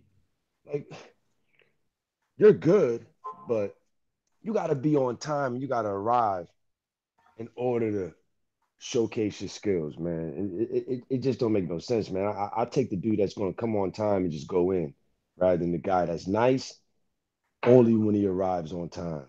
Like, man, people don't understand that, man. A lot of people, a lot of people just they have no idea, man. right? Yeah, that's the thing, man. I was telling, I was talking to a friend of mine today. I was just telling him that, I've seen the most talented people. You know, I know guys here, right here in in my area, man. That I mean, they can. When I tell you, they can do anything with a car, detail it, wash it, paint it, fix it. But man, they can't get themselves together, man. And I remember, a friend of mine was like, "Man, you need to call Joe. You need to get with Joe, man. If you get with Joe, man, I'm talking about, man, let Joe work for you. You'll be killing the game. I'm not gonna say his real name. I'm just gonna say Joe. But man, y'all together, man, y'all kill it. Cause you can learn a lot from him and this and this and this and this." I said, "Yeah, but you know how Joe is when he drink. You pay Joe on Monday, or you pay Joe on Thursday. You may not see Joe for another 4 or 5 days. Yeah. So and then what I'm saying, Joe comes with a lot of drama, man. While y'all working, you might have a female roll up on them, cursing them out on the job. You know what I'm saying? So like, and the thing about it, sometimes people can't understand why you got a lot of people that be like, I'm more talented than you, I'm better than you, but why are you outshining me? Like, why are you doing better than me? Well, and when I mean better than you, they better than you at a certain skill. But I may not be. If you're real good, and let's say you're a mechanic, right? And you're real good at being a mechanic. You're the best mechanic, but you don't know nothing about advertising, marketing, internet, YouTube, Facebook, Instagram. You don't know nothing about it, right? And you don't know anything about customer service. Now all you want to do is work and do it. But you got a guy that's okay, but he's okay. He's okay. He gets the job done. He's okay, but he's nothing like this guy. And but guess what? He knows how to work the computers. He knows how to do the internet. He has above average customer service. Everything else is above average. All across the board. If you have a checklist, he has a checklist, and if it's one to five, five being the greatest, he has threes and fours and fours and fours and fours and fours. When the other guy got ones and skill level, as far as mechanic skill level, he has a five, but he got all ones all down the line except for that one. Who you gonna go with? You know, you're gonna go with the guy that has the higher average. And so, a lot of people get frustrated. They can't understand why someone's doing bad because that person knows something. You know what I'm saying? I've said that to a lot of kids that have worked with me before, man. I tell them, like, I'm not gonna compare things to sports so they can understand. But when it comes to getting drafted for a job or picking up a Wasting job, time. I see you, Viz. your stats play a big role, man. You know what I mean? Like when you turn on the back of a baseball card or a football card, I mean, stats add up. Yeah. The That's what people are gonna numbers pick, man. numbers I don't mean, lie, man. you can want big money all you want, but look at the back of your football card, man. You don't do nothing, and you can't get what you want, and ain't nobody gonna choose you either. Right. You ain't rounded up no stats. You look bad. Exactly. Like I said, man, them numbers don't lie, man. And that's when I was talking to matter of fact, I was talking to Clean Right. I'm talking to Clean Right. Clean Right's talking to me, man. I hope he don't get mad I'm telling the story. But he's like, damn, man, I just feel, he said, and I think I mentioned this the other day. He was like, man, I just feel down, man. Like, I don't know. And but I had been talking to him like maybe damn near every day for like a week straight. We would just calling each other. It's like, it's kind of like how me and you do, man. It's like a little friendly competition. Like, where you at? I'm over here doing the full detail. I got 3 yards to do, and I'm out you know, here. yeah, I'm out here. So we got that type of relationship. So so he called me one day. So I know how his week be going. I know how things be going. And sometimes he gets frustrated because he's starting to learn, but he wants it to, since he knows all this stuff, he's learned all this information, whether it's coming from you, me, or wherever else he's getting it from. It's like he's ready to put it into use and he wants things to speed up. And he's working so hard in the business that he's not really focused on the business, and he's starting to get burnt out. But he was like, I was telling him, well, if you ever get that burnt out feeling, what I do is when I get burnt out or start when I feel like I'm getting burnt out, and sometimes it comes with long days like that, you get burnt out. First of all, you won't have to probably take your break. Well, you're going to have to take your break, but then I change up my schedule. Because I remember at one point I wasn't even working on weekends. So I said, you know what? If I just do a little bit every day and I got 7 days to spread it out and I can just do a little bit every day. Let's say if I got 25 yards to do that week. Well, if I do 3 to 4 yards a day, I can complete that goal. So doing 3 or 4 yards a day, I can start at 7 in the morning. I'm done by 12. So that means, or 1. So that means I can throw a detail in there. I can throw a house in there. I can throw a gutter cleaning job in there, a bush job. It makes my day a whole lot easier because I'm doing a little bit every day. Now, some days I got to go in if I'm trying to catch up from the rain or whatever else may happen. But, anyway, so I'm talking to him and I'm like, well, you're just gonna have to be creative with your scheduling and just relax and not, because he's rushing back and forth from one spot to the next because he's behind because of the rain or something's got him behind. Plus, he has a full-time job. So then this is what he says to me. He says, "Yeah, man, I made $1,000 this week." I made $1,000 this week or something, some figure like that. And he said it was a slow week. And so when he said that, I just didn't say nothing. He was talking. He went on to talk for about another minute. And I said, hey, stop right there. I said, okay, bag up. How much did you make this week? He said it again. And I said, and it was slow. He said, yeah. I said, okay. I asked him how much he made on his job a week. And that number was nowhere near the slow week that he made on his part-time business. And so he's kept talking, and I wouldn't even let him talk anymore. I just kept repeating that same thing over and over again. I said, listen, man. I said, so you're depressed or down or whatever. I don't even say depressed, but you're down or you're burnt out or whatever, right? I said, okay, but you're making more money on your part-time business than you are on your full-time job, and it was a slow week. I just kept repeating it. And so he was like, man, you know what? That just made me feel a whole lot better. I never just thought about it like that. I said, yeah, man. I said, keep a record of what you're making. Keep some numbers like I was showing you that YouTube analytics. Keep your numbers. The numbers don't lie, man. The numbers, that's one thing they ain't gonna lie to you, man. Men lie, women lie. The numbers ain't gonna lie to you. You know what I'm saying? Women and men, they got an agenda. You know, they'll tell you what you want to hear or tell you what you don't want to hear because of their own selfish agenda. So, you know, I was just like, dude, keep a record, look back on that stuff because I get to that point. Sometimes because I'm doing cars, yard, cars, yard, cars. You know, I'm going back and forth, and I'm just working. I'm not even thinking. I'm just moving like a robot. I'm not even thinking.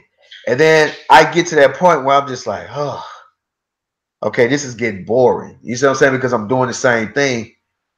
And then I too feel kind of like, dang, you know, I should be at this level. I should be here, you know, or I might have made $8,000 for the month. And I may have made close to $9,000 for the month, but I was like, God, I wish I would have made $9,000 this month. Man, I was so close, I didn't make it, and I'm upset about that. But then when I go back to last year, the same time last year, I go back and look, and I probably only made $5,000. You know, and then what happens is you say, I'm exactly where I should be. And then another thing about it, you have other people that want your spot that want to be where you are. They want to be where you are, but they don't know how hard it took for you to get there. They think they can just copy you and do what you do, and then ta-da, they're gonna get the same results that you do. It's not gonna happen that way. It's not gonna happen that way. So, you know, like I said, man, the numbers don't lie, man. Y'all, you guys out there listening, y'all remember that, man. Keep y'all some numbers. You know, always I write everything down. I got it in my phone. I write down how much I make a day, how much I have it on a spreadsheet, how much I make a day, how much I make a month, how much I make a year. And I got all my years on the same thing. All I gotta do is go back, click tabs. I can go all the way back to 2013, 2012, but I can click on it and see how much I made. So, and the funny thing about it, my very first year in business, I only made $8,000, man. And I think I told you guys this before. I only made $8,000, and I'm talking about, man, it was. I was so excited, man. When I was so excited. You know, when I doubled it, the next year I made 16,000. I was so excited when I doubled it, and then it started quadrupling, and it just went out. It just went out of control, man.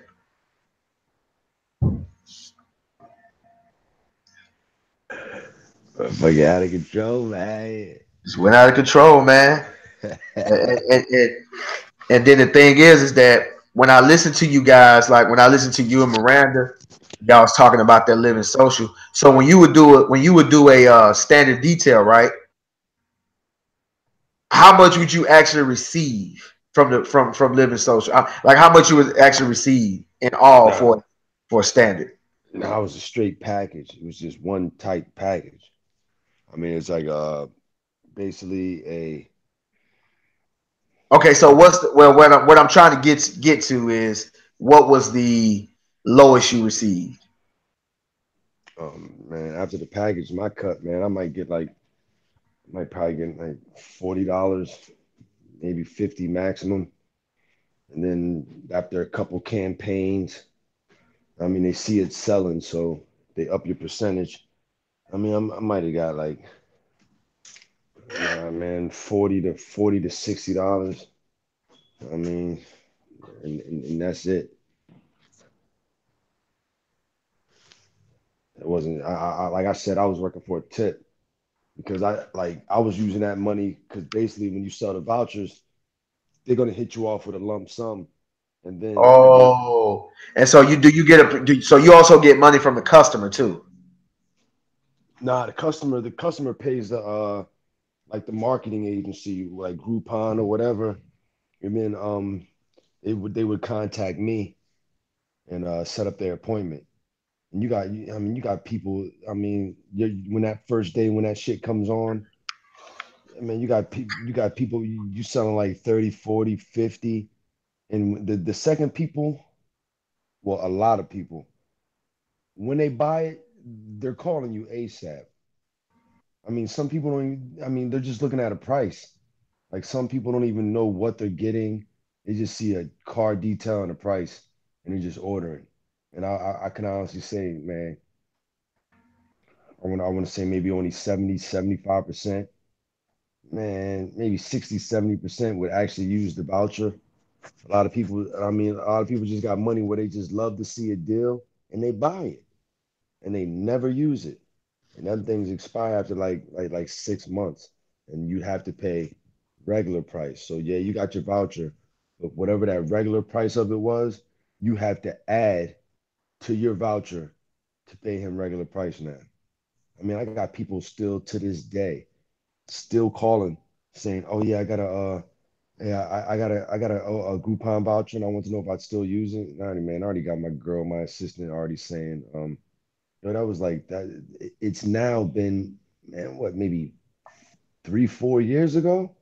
Like nobody's honoring that voucher. I'm sorry. I mean, you can get as mad as you want. I'm not honoring that voucher. I'm not doing that no more. Them days are over. Like, like man, I got plenty of reviews. I got a whole lot of proof that says and shows I know what I'm doing now. I mean, you're not getting no rookie, no fly by night rookie at your front step. Like, yeah, you got to pay to play now. Right. I'm not falling for that, man. But I honestly encourage anybody to do it because I don't know anybody else got a better, clever way to get into that nice neighborhood. I don't know any clever way. Like, And see me, unless somebody come up with a better way. I me, mean, I lived in the neighborhood that got me to those type of neighborhoods. exactly. I lived And it, because my people use neighborhood, it. it's neighborhoods out here that make my neighborhood look like nothing. I'm talking about like I did an Armada today. The neighborhood that I went to is like one of those big, large neighborhoods where houses are like the next house is probably like damn a football field away, or maybe 80 yards away, maybe 70, 80 yards away or something like that or longer. And I mean Yeah, big houses, 5,000 square feet, big houses with a lot of land, with a lot of yard to cut. And I met him. He used to live in a neighborhood like mine. He lived right down the road from me. And once you meet these people, they just introduce you to other affluent people and affluent neighborhoods, and it just takes off from there. But the thing word of is, you mouth. got to get in there. What are you willing to do? What are you willing to do to get in there? Yeah, a lot of people in the same position I was in. You don't know nobody. outside of your community. Exactly. Like you don't know you don't know anybody, and you can sit at home and think about it all day. But one thing I also used to do, I go to the front desk of like businesses or like driving schools or a law office, and I will offer the secretary or the manager a free detail. I mean, like if you're not working, man, you might as well do something, man. I mean, you got to set up somewhere. You got to be doing something, man. You just can't sit around waiting, hoping on something. You just can't. I mean, you got to go out and get it. And plus, I noticed like when I wasn't working, as long as I was running around giving out flyers or something, I'd get a call, like a random call, like, oh wow, like it's crazy how I'm handing out flyers, and then all of a sudden I get a random call about a car detail, and it didn't have anything to do with anybody I was handing a flyer out to. And you get out what you put in this, man. I mean, that's just universal law, man. You get out what you put in when it comes to anything, man. That's why I knew if I go crazy, I know I'm gonna get out. I'm gonna get back what I put in. I mean, like, and plus when you've been through worse, man, this is a joyride, man. Like a lot of people out here, man. If you're complaining about the weather and the heat or the weather is an issue for people out here detailing, I don't know what to say to you, man. I mean, like that's just an excuse. That's definitely an excuse. I mean, stopping yourself from getting money, man. So I know those people out there painting the roads ain't complaining. I Yep. mean, like they ain't complaining, man. They union. They getting what, $36 minimum, 58, 60, $75 an hour to sit going 8 miles an hour and paint the road, paint the lines in the road. Man, they can only work when it's hot. They Right. not complaining, man. Like, man, I know ain't nobody telling them, are you sure you want to go to work today? There's people doing construction. There's people doing all types of stuff, man, cutting lawns. Like, man, I just don't got excuses, man. I mean, I used to be out here like any kid who had a childhood or teenage life where they played sports. I mean, like football, you was out there during what, summer training with a whole bunch of pads on. It's hot as hell. I mean, like you was good, man.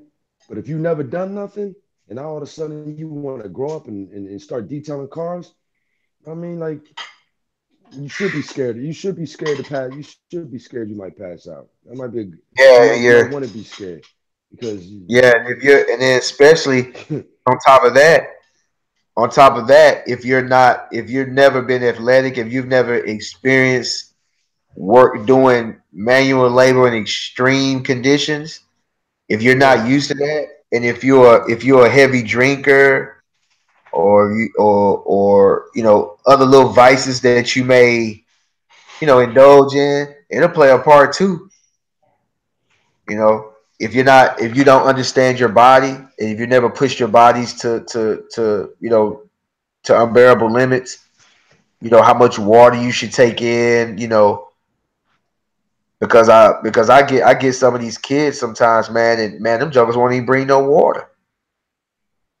Like when I know I got one of them kids with me, I got to bring more water and more Gatorade because I know they're not going to bring any for themselves.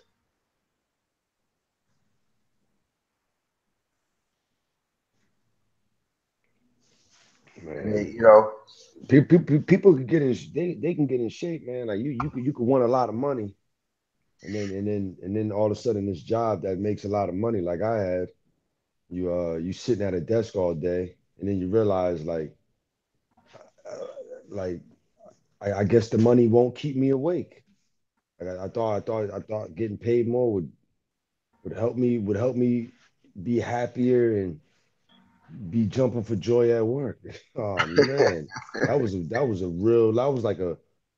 like something almost like a culture shock, like a reality check. Like, oh shit, like man, I thought I'm making 40,000 a year now. I'm not in the group home. I've leveled up from the group home to the office, and I was just like, I was pissed, man. I was like, man, I made a big mistake because I mean, you never had money. I mean, you can, man. I don't got time to listen to people with money say, "Oh, it ain't all what you make it out to be when you get money." Like, I ain't got time for that, man. When I get the money, I'm gonna like the job. And then I didn't like the job, man.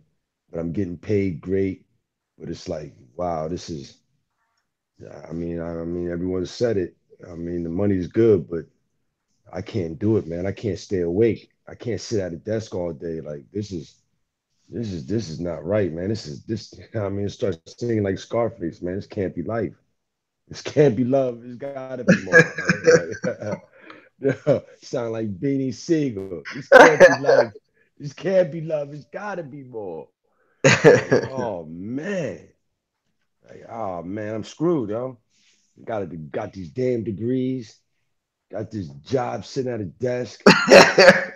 I'm pissed, man. Hey man, I got a boy. Nissan Maxima and got my first monthly payments in a Nissan Maxima. And now that I got the car, man, I wish I never had this damn car. Like, I Hey. love the car, but man, I, I got to make these payments every month for all these years. Like, I ain't never, I don't know nothing I've paid this long. Like, this is crazy. I never had a job as long as I got to make these payments. I never had a job that long. Like, I'm playing, I mean, like, I'm playing myself, man. Like, oh, man, like, all I do is get fired. Like, why would you get a car? Like, you getting paid good, but you ain't gonna be here long. Just keep it real. You keep it real. You're not gonna be here long, man. Like, man, like you ain't never kept a job long. You can't keep your mouth shut long enough. Like, damn. And I mean, what happens is what I said happens. I no longer have the job.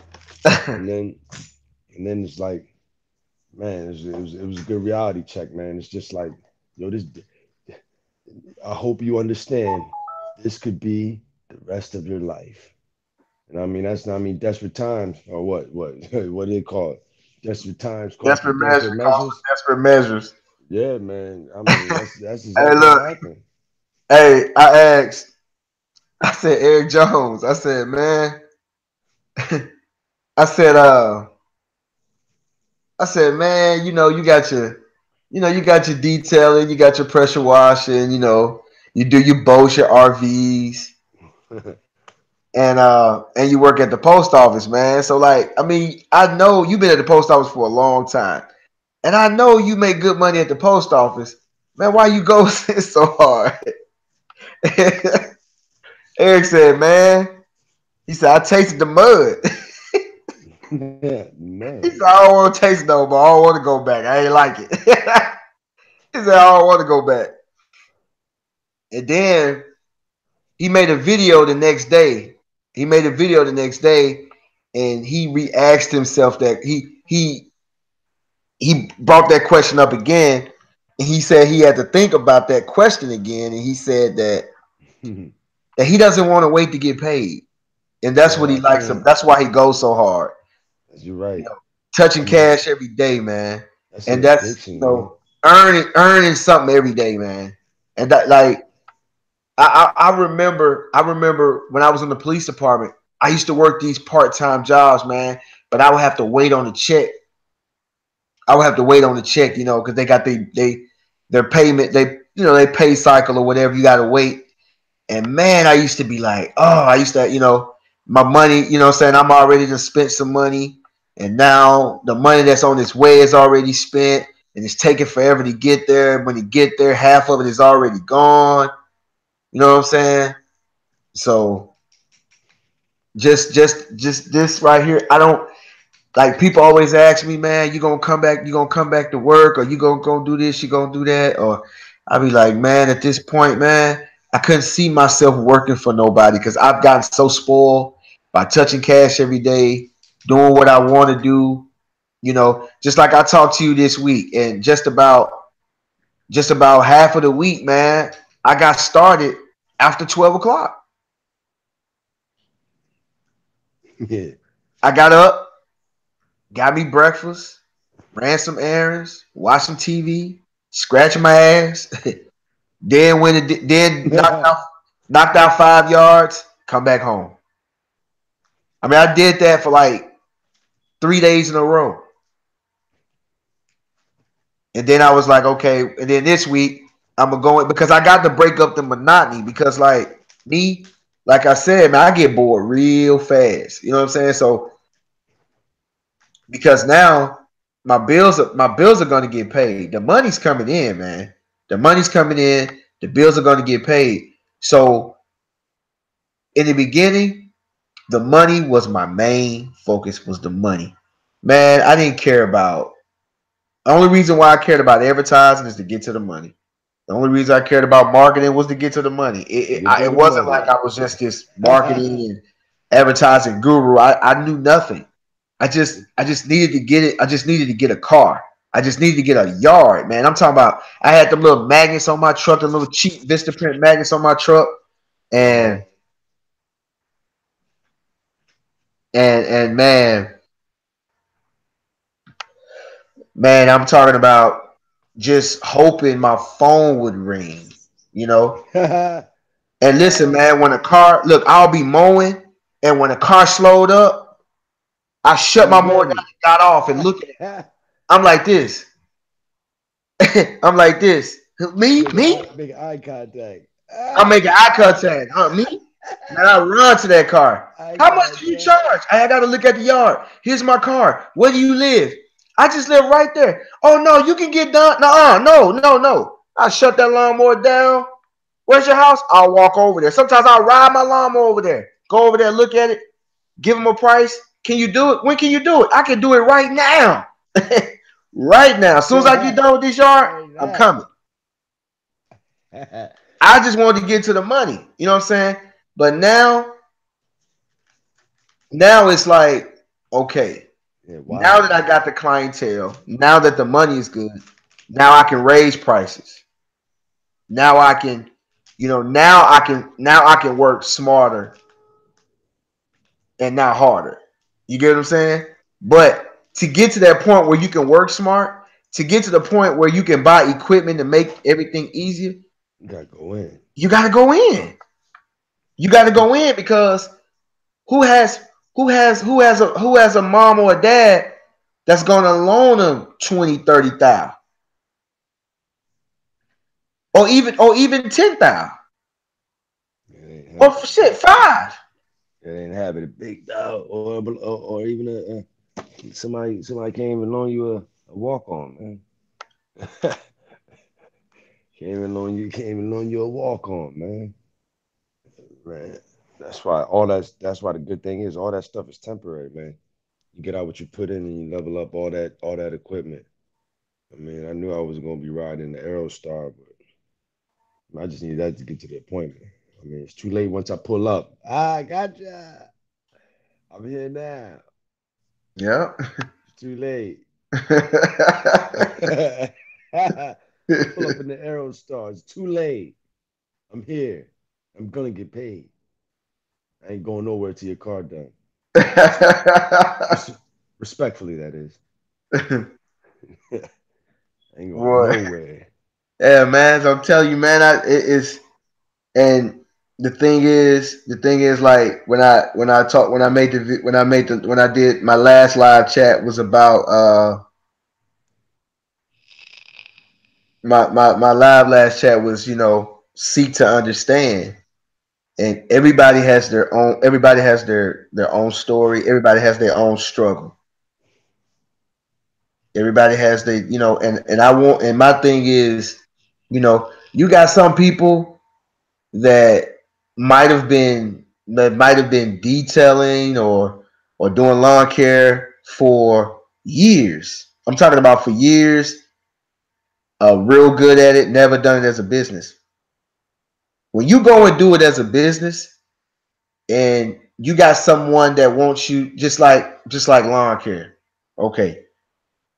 I've been cutting grass since I was 13 years old, maybe 12. And I had a self-propelled push lawnmower, and I would push it.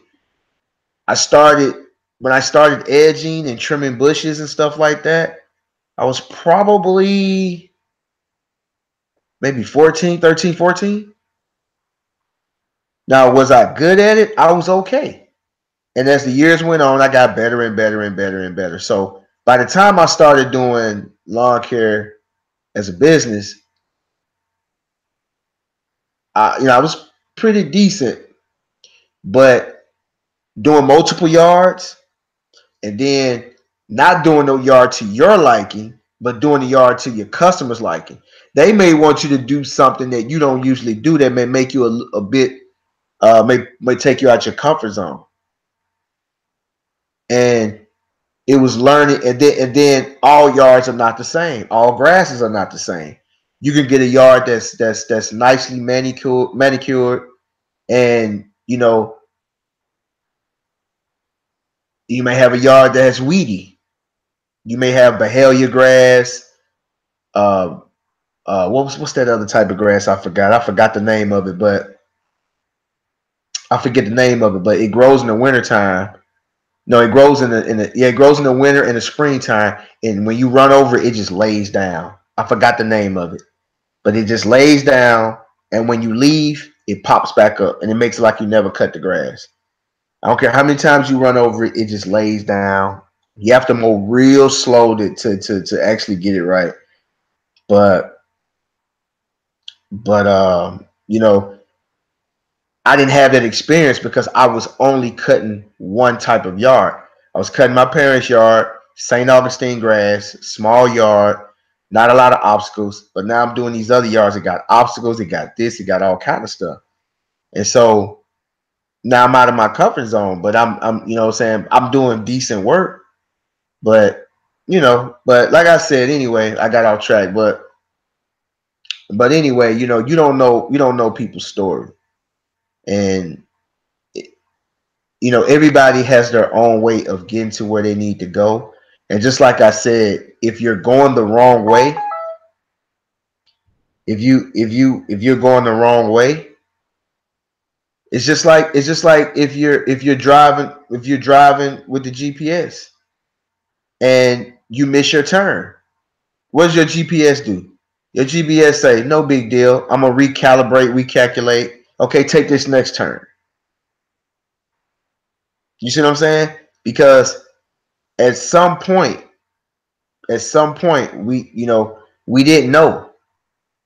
And we learned along the way. We made mistakes. We learned from our mistakes. The mistakes made us better. And now we can share our experience with someone so they don't make that mistake. And even the people that will come after we're, you know, 10 more years down the line, the next generation or the next group of people, the next new wave that's coming up, they're gonna do it their way. And if they're gonna do it their way, and I'm gonna sit back and I'm gonna watch and let them do it their way. And if they want some advice, they will ask for it. I even have a video that says, if you go back, it's probably, I made it last year or 2 years ago. It's called Unwanted Advice. That's why people bump heads, because you're giving advice to someone that did not ask you for your advice. That's the thing. Good. You're giving, just like I was telling you with some of your employees. You're giving these people advice. They didn't ask you for your advice. So why you think somebody gonna listen to you or anything you gotta say if they didn't ask you anything? You know, Yeah, because I wouldn't. right? Because like my videos may come off as giving advice, but here's the thing about my videos: you don't have to click on it. All right, so it's not unwanted. If you click on it, you wanted it. And secondly, I may put it out the way I'm speaking, may come out as I'm giving advice, which technically I am. I am giving advice, but it's coming from my perspective. It's coming from my experience. It's really my experience that I'm sharing. But just the way that I am, I'm giving it informative advice, which I probably should just change up and just be like, every time I say something, I'm just gonna say, look, I'm gonna show y'all my experience and just put it out there like that. But But it's like, you know, I guess it may come off wrong, but that's not my goal. My goal is just to share my experience and hope it helps someone. And if you want to ask me a question, people ask me questions all the time on YouTube, call me or whatever. And you know, and I'll help them. But just go in, type in A and type in unwanted advice. And it's on there. Everything I've said it a year ago, 2 years ago. You know what I'm saying? Ain't nothing new. It's just recycled. It ain't nothing new, man. All this stuff, I don't care what it is. It just may be updated, you know, recalibrated, but it's the same thing. And you know, I said, man, just you know, if you can take something from what I'm saying, take it. If you can't, if you don't want to take nothing from what I'm saying, don't take it. You ain't got to click. You don't have to click on the video.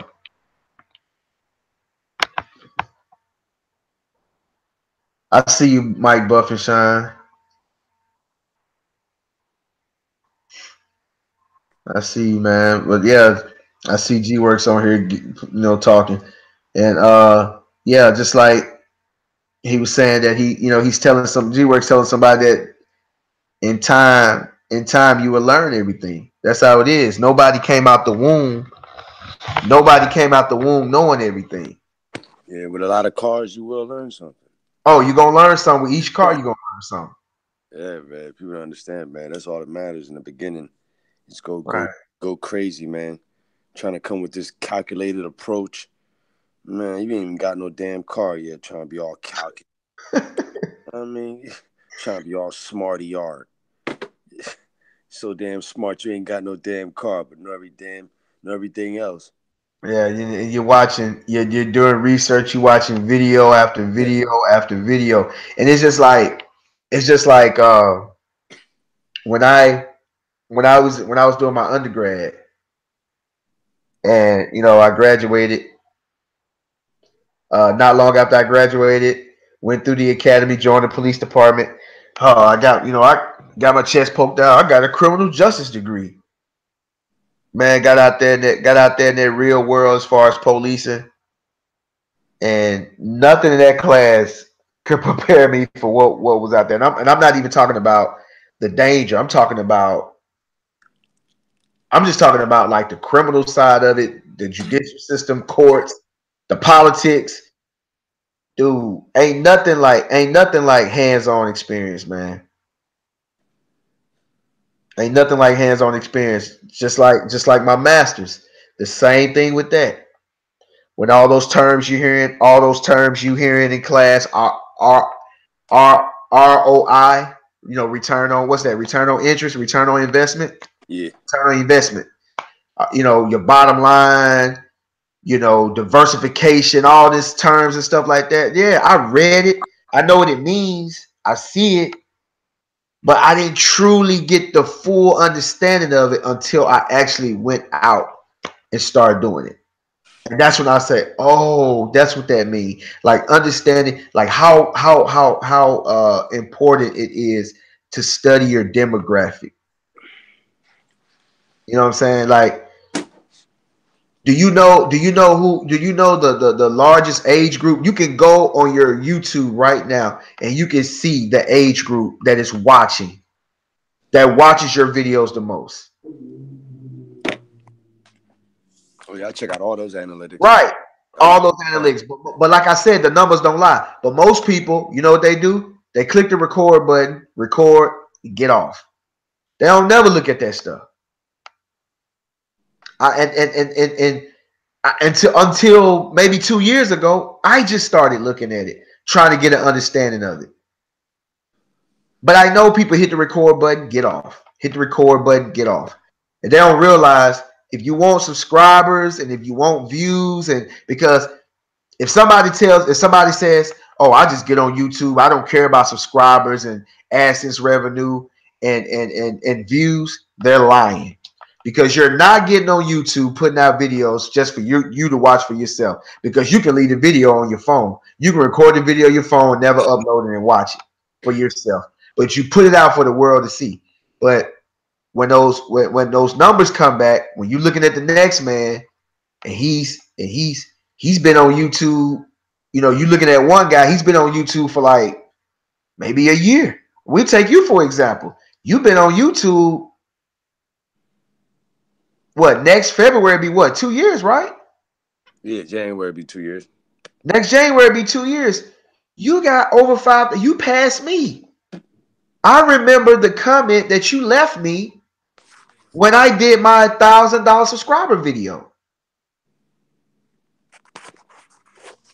I did my 1,000 subscriber video, and I want to say the next video was it just get started? Was it that video? It was one of them. And you commented. This is before we even you know. Yeah, so I'm getting got connected. And I'm starting. And you was like, I'm starting right now. So I had 1,000 before you even had one subscriber. And now look at what you have done. You have over 5,000 subscribers. You passed me. That's what people don't understand. Does it bother me? No, it don't bother me because I understand how things go. You know, everybody's good at something. There's something about the way you do your videos that makes you stand out. That don't bother me. You see what I'm saying? But I have my own lane, and I'm gonna stay in my lane. I'm gonna do me. I'm not gonna get mad at you because you got more subscribers and more, more views or whatever. And it was crazy because when you told me, man, you the one inspired me to do videos, and I couldn't believe it because your videos were nothing like mine. Well, the only thing similar to our videos was music and the commentary. That was it. But videos was really nothing alike. And you was like, man, you inspired me to do videos. I couldn't believe it. You see what I'm saying? Hell yeah. But the thing is that how I'm gonna put this. The thing is that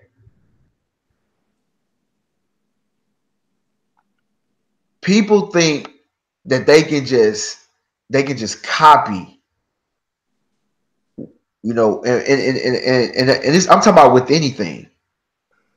What I see a lot of, and I'm talking about everything, like today, I was driving down, I was on my way to get my hair retwisted. I'm driving past, I'm driving past the car wash. I passed the car wash. I want to say less than 10 yards away was another car wash. I'm talking about not across the street, but right next door was a car wash. I turn the corner, go down about maybe less than a quarter of a mile, another car wash. What's going on is that people are too lazy to be creative. So what they do is they go watch somebody that's being successful, and get inspired by it, which is okay. But they go do the exact same thing, and they don't even go across town with it. They'll put it right next door. They'll put it right next door. Just like you go to a barbershop, when I go to the salon, man, barbershop. Ain't nobody think about putting a hair supply store right there, or fixing clippers, or selling oil or anything. It's clipper oil, or selling supplies that those people are gonna need. You won't see that. You go in, especially in black communities. One car wash open up, on down the line. So guess what? Guess what? Oh, he doing his for $10. I mean, he doing his car wash for $25. I'm not getting no business, so I'm gonna do mine for $20. Then the other one see him doing his business start slowing down. Okay, I'm gonna do mine for 22, and then they put each other out of business. You know what I'm saying? So, you know, just because you see somebody being successful, that doesn't mean that you can do the same thing and you're going to be successful. Be inspired by it and find your own niche. Dude, I got 2 other YouTube channels. My first YouTube channel, I was gonna go out to car shows. I was gonna go out to car shows, film cars, you know, do some commentary, put some music on it, and put it out. But guess what? I'm in Mississippi. We don't have a lot of car shows. And if I want to go to car shows, but we don't have enough to where I can just keep putting out content. So that means I got to travel, which means I don't have the money. The AdSense revenue ain't gonna come back quick enough for me to finance traveling, cameras, and whatever it's gonna take for me to do something like that. So I was like, okay, that's not gonna work. Then I want to do like vlogs and, you know, stuff like, you know, like social commentary on like social things that's going on. And I was like, okay, that's not gonna work, because I was seeing everybody that was doing that, their channels was just going down because of the commentary. If it was racial or politics or whatever, they getting flagged, they getting their stuff taken down. So I was just like, okay, no, that's not gonna work. Dude, I joined YouTube.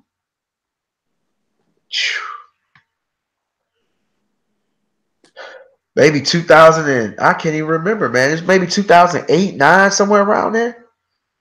It took me up until 2015 before I can think of something to put on there. And I was like, you know what? I can show myself doing lawn care and cutting yards. And I did a few lawn care videos, and then I did a detailing video, a car wash video, whatever you want to call it. I did one of those. And that got more response than the lawn care. So I just kept doing them, kept thinking of stuff. Anything I would think of, I would make a video. I was putting out 3 videos a day. You see what I'm saying? You know, I was putting out 3 videos a day. But see, you put out 1 video every 2, 3 months sometimes, and your stuff just caught.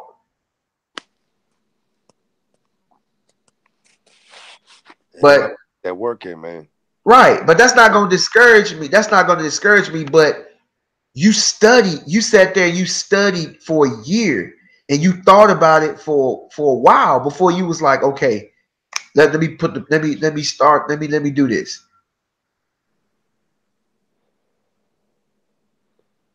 But that's the thing, man. Shit. Yeah, man. You wait too long, you waiting forever. Yeah. What's going on, Lang Lang? Lang. What works best for all y'all to bring customers landscaping and detailing? Depends. It depends. Lang. For me, I did that social media marketing, and I'm not talking about Facebook. I mean, like I think they still got that Groupon and stuff out there, man. Like, I mean, if ain't nobody got any better ideas, and you ain't got no time to waste, that's the best. I mean, like you ain't got to do I did like, man, I did like 10 campaigns. Groupon, I did like 2, but Amazon, I see Randy. social, I did massive campaigns, man. I mean, that's all I would tell people to do. Like, yo, in this weather right now, like, man, if you want to work, man, that's the best way, man. Because a lot of people with money get coupons, man.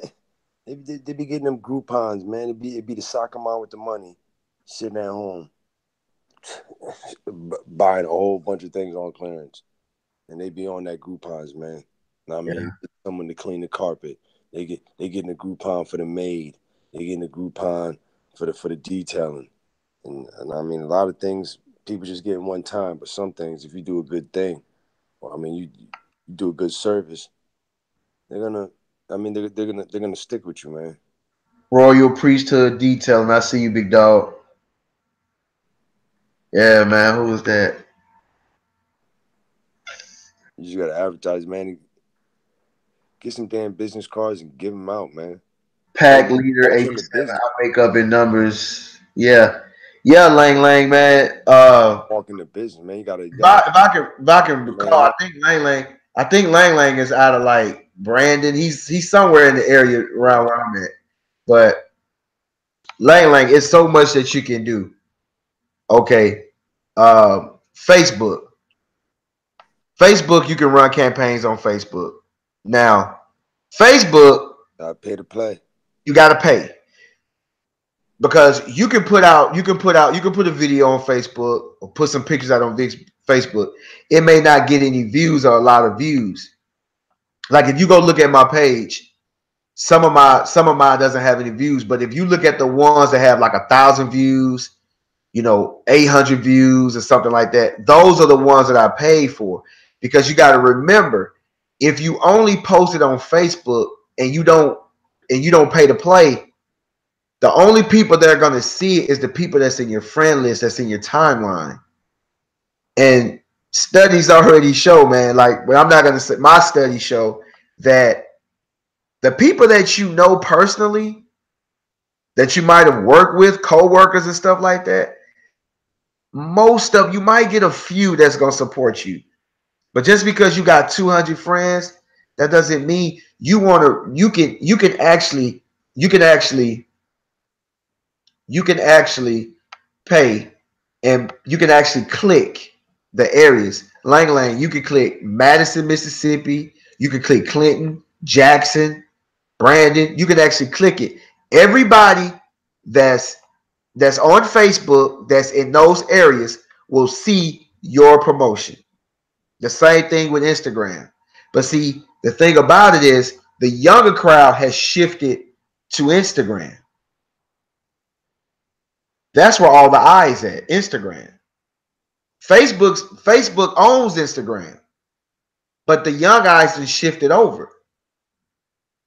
Now, your older people are still on Facebook, and they're on Instagram as well. So you got to go both of them.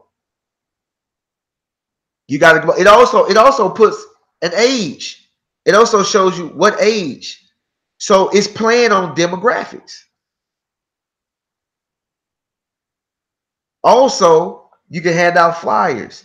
The best way for me, the way that I always get new people is just being visible, being seen. I done said this so many times. Y'all go back and watch my videos. I have videos talking about it. Just being seen.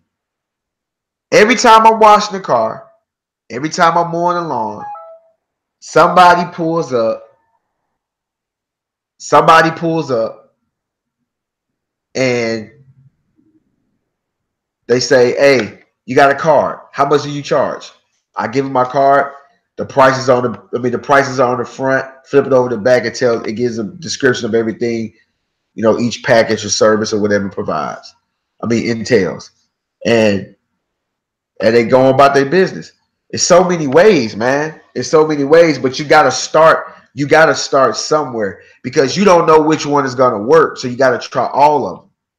Because I know some people, you know, I know some people that does Facebook, and Facebook works better than them for anything. I know people who do Instagram. I know people who go door to door. I know people who go put flyers on mailbox, not in mailboxes, but on mailboxes. You can also do this, Lang Lang. You can get your mother's car, your girlfriend's car, a friend's car, your car. Have somebody to follow you. Go park in Walmart parking lot. Start washing your car right there in Walmart parking lot, so you can be seen. And when people come up, pass out cards. That's all you got to do. And then you're washing your car, so you're available. Just say, "Hey, how much you charge?" And when they tell you got time, yeah, I can do it right now. You got time? They go in there and shop. You start banging out their car. It's just that simple, man. Yeah, all that works. As well as the Facebook. Like a lot of people need a man. I recommend a cheesy Vistaprint website, man, because it's all about getting that domain name and just in putting time into it. That's going to be the best investment, is a domain name, because it's all paying off for me now. I mean, I'm getting people from. I didn't believe it when they told me. I mean, I had a Vistaprint Sporties LLC, but then I changed it. I bought the name, got a bigger website. But man, Google was right. The longer you on there, the people giving you reviews, it all paid off, man. The radius from where my home base is, the radius is incredible. A lot of people, I mean, I'm getting calls from everywhere, man. And when you look at, like, everybody should have the Google Business app, and that gives you more analytics on how many people went to your website, how many people clicked, how many people actually made a call to action. I mean, like, it helps you to maneuver. But a lot of people, I mean, like, if you don't want to pay for advertisement, you definitely need to get whatever name you plan on going with and getting it marinated into the internet. That's all that matters, man. Is getting your business name all over the internet. Because like Randy said in the interview with A&A, Google pays attention to that.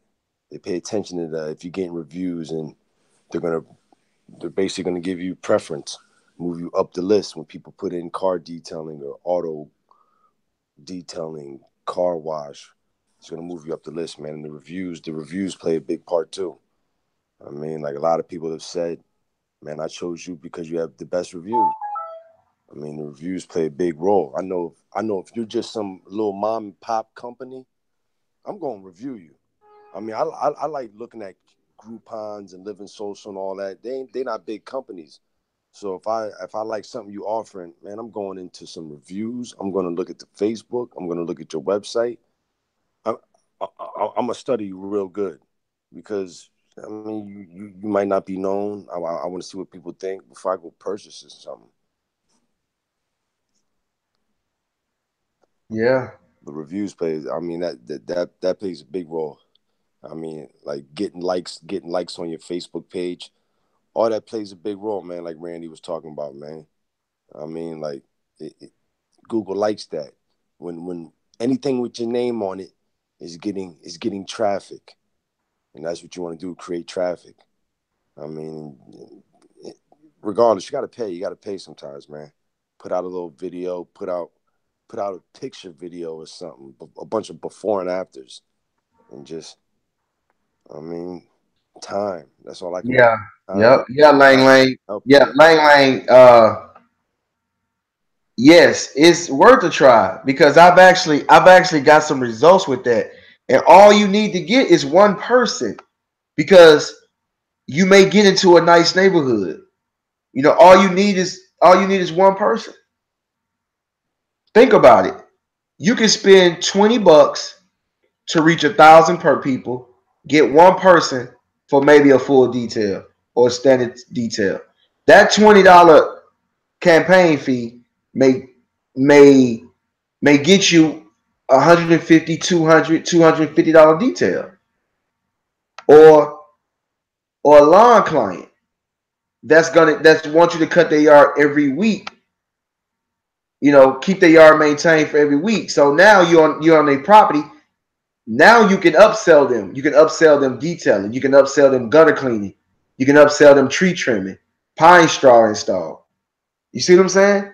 But it's gonna be slow. It's not gonna be overnight. You're not gonna, like, you may spend $5, you may spend $20 on a Facebook campaign. You may not.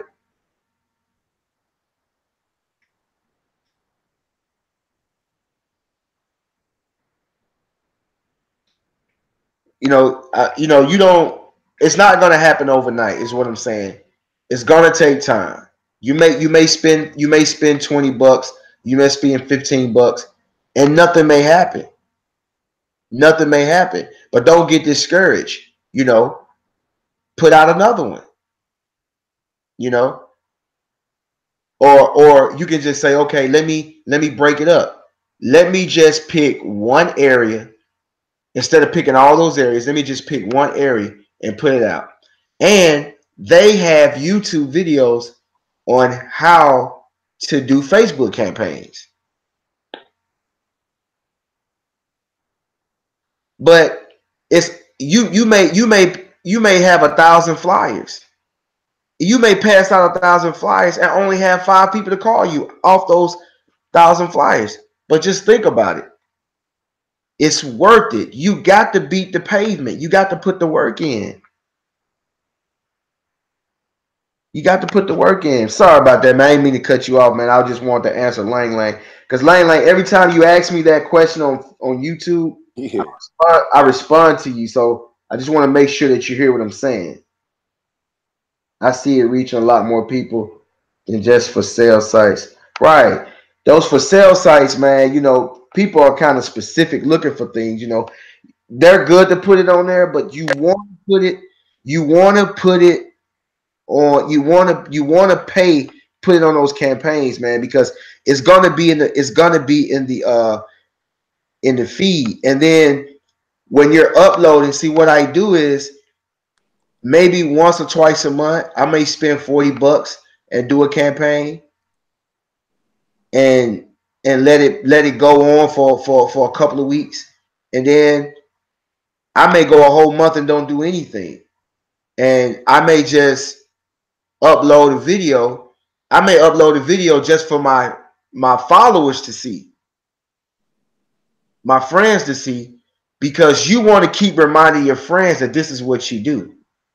The reason why you want to keep reminding your friends that this is what you want, this is what you do, is because if someone asks them, do you know someone that can do my yard? Do you know someone that can come out here and wash my car? They're gonna know someone because you're constantly putting up stuff. They keep seeing it. They keep seeing it to where they associate A&A or Sporties or Lang Lang with mobile detailing. And now that person gonna say, yeah, I know a guy, he's on my Facebook. And there you go. Just make sure you got all your let's make sure you got all your contact information on there.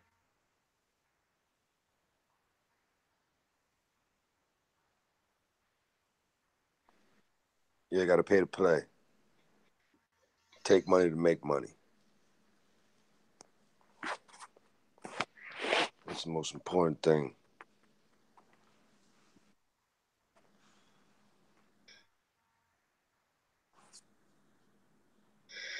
A lot of people already said it on here too. Putting a few dollars into Google AdWords, man, get you 2 calls the next day. Right. Man, all this stuff, man, it makes money, man. That pressure washer gonna make money 10 times. The generator, the air compressor, man, most everything's gonna make it like, man, 20 or 30 times, man. Exactly. I mean, man, the advertising. I mean, you got to put your name out there. Yeah. So it's in the searches. I mean, you got to pay for people to click on it. I mean, like anything, man. Before you even ever heard of a product, you see a commercial or some type of advertisement, and then you know about the product. You don't just know about it, and then all of a sudden you see a commercial. It don't work like that. Your introduction was probably through a commercial or through some type of marketing or advertisement. That's how you seen it.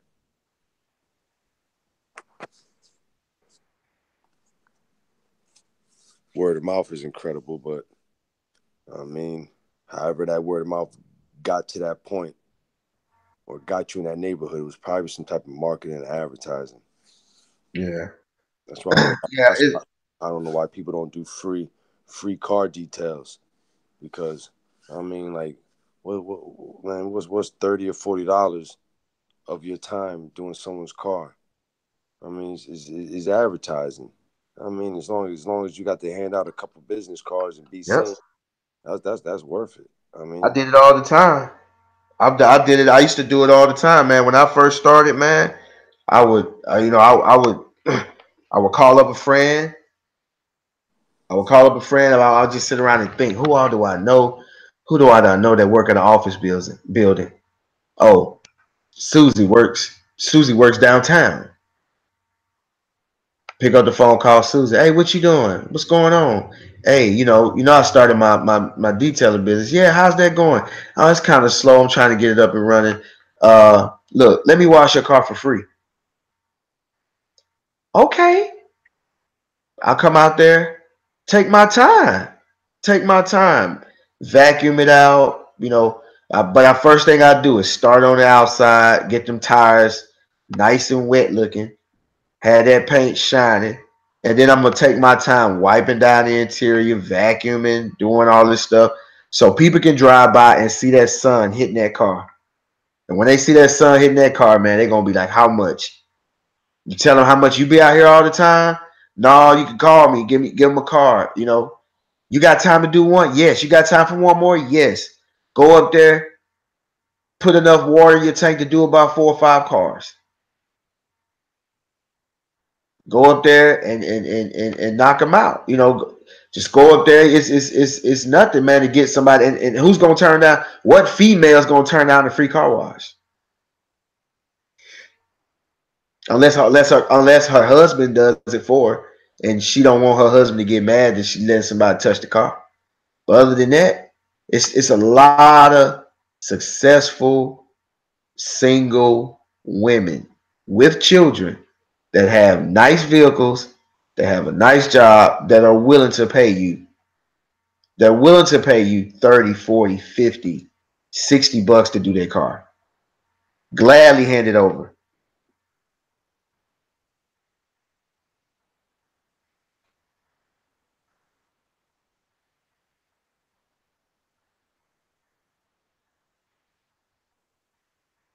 Oh, I appreciate you, Lang Lang.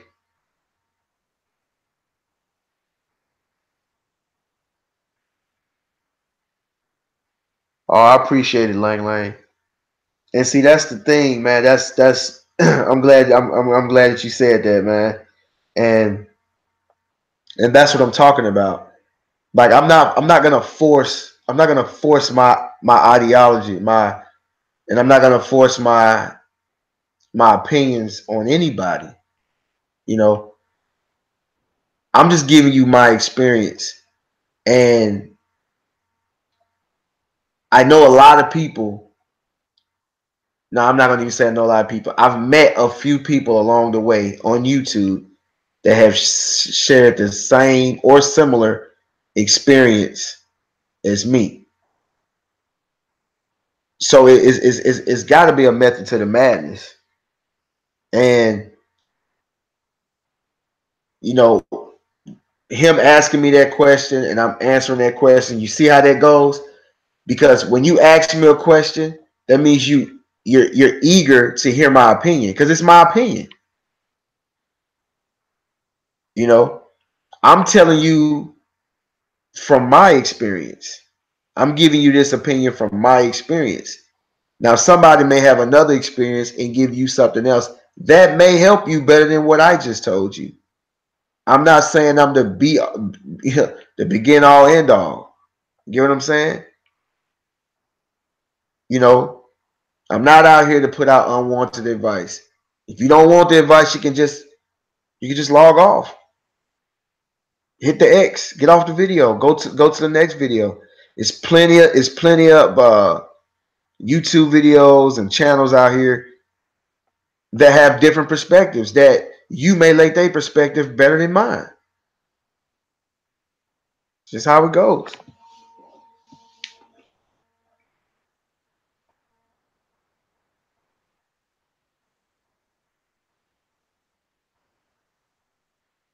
But man, you probably gonna fall asleep, man. I didn't got so long with it, man. But you still there? Yeah. Yeah, man. But man, appreciate you for coming on, man. I'm about to get out of here, man. I've been on here too long. All good. Yeah, man. But thanks everybody for stopping by and listening to my cop story. Um, started out talking about the cop story and went and started talking about something else, man. But I just wanted to share some with you guys, just things that be on my mind. But I see you, G Works. Yeah, oh man, we should have got G Works on here, man. G Works, man, you got too quiet. I forgot you was here. I was already trying to pop you on here, man. We chop it up, man. But I like that video, man. I like the video you put out on YouTube, man. Did you see? Hey, Sport, did you see G Works on Facebook? Nah, what a All right, Facebook video? go to the new wave. We got a new wave. Facebook group. Yeah, Randy should jump on. Right. So hop on there. You gonna see G Works on there stunned, man. Stun. Yeah, he's stunned, man.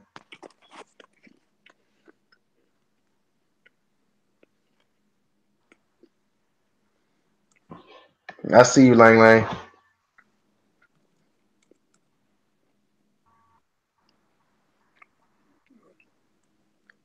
Is it one word?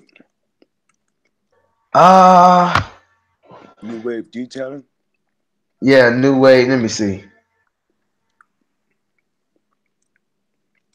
It's new wave auto detailing. Hashtag new wave auto detailing. It's grown. It got 23 members now.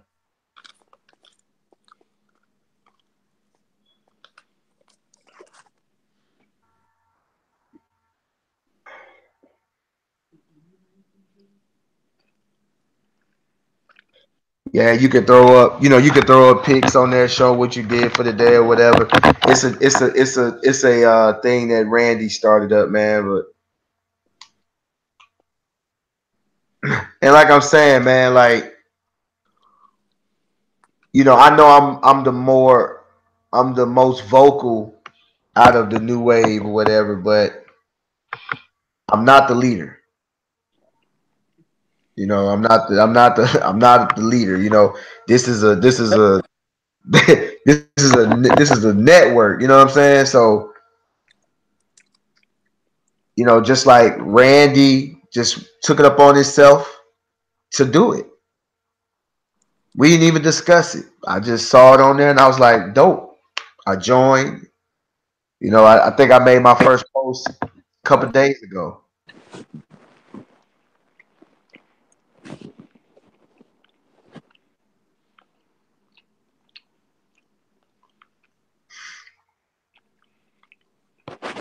And G-Work just sent me the link. Right. Join the group now. Right. So just check it out, man. You know what I'm saying? If you got some photos or some quick videos or whatever, you know what I'm saying? Just bump it up there, man. We just, support each other, you know. Because if you got if five of us know how to detail really well, that means all of us know how to detail pretty well because we can call Randy, we can call Sporties, we can call G Works, we can call and ask, I got this, what do I need to do? We can get on Google Hangouts and video chat and you can talk somebody through something and help them out.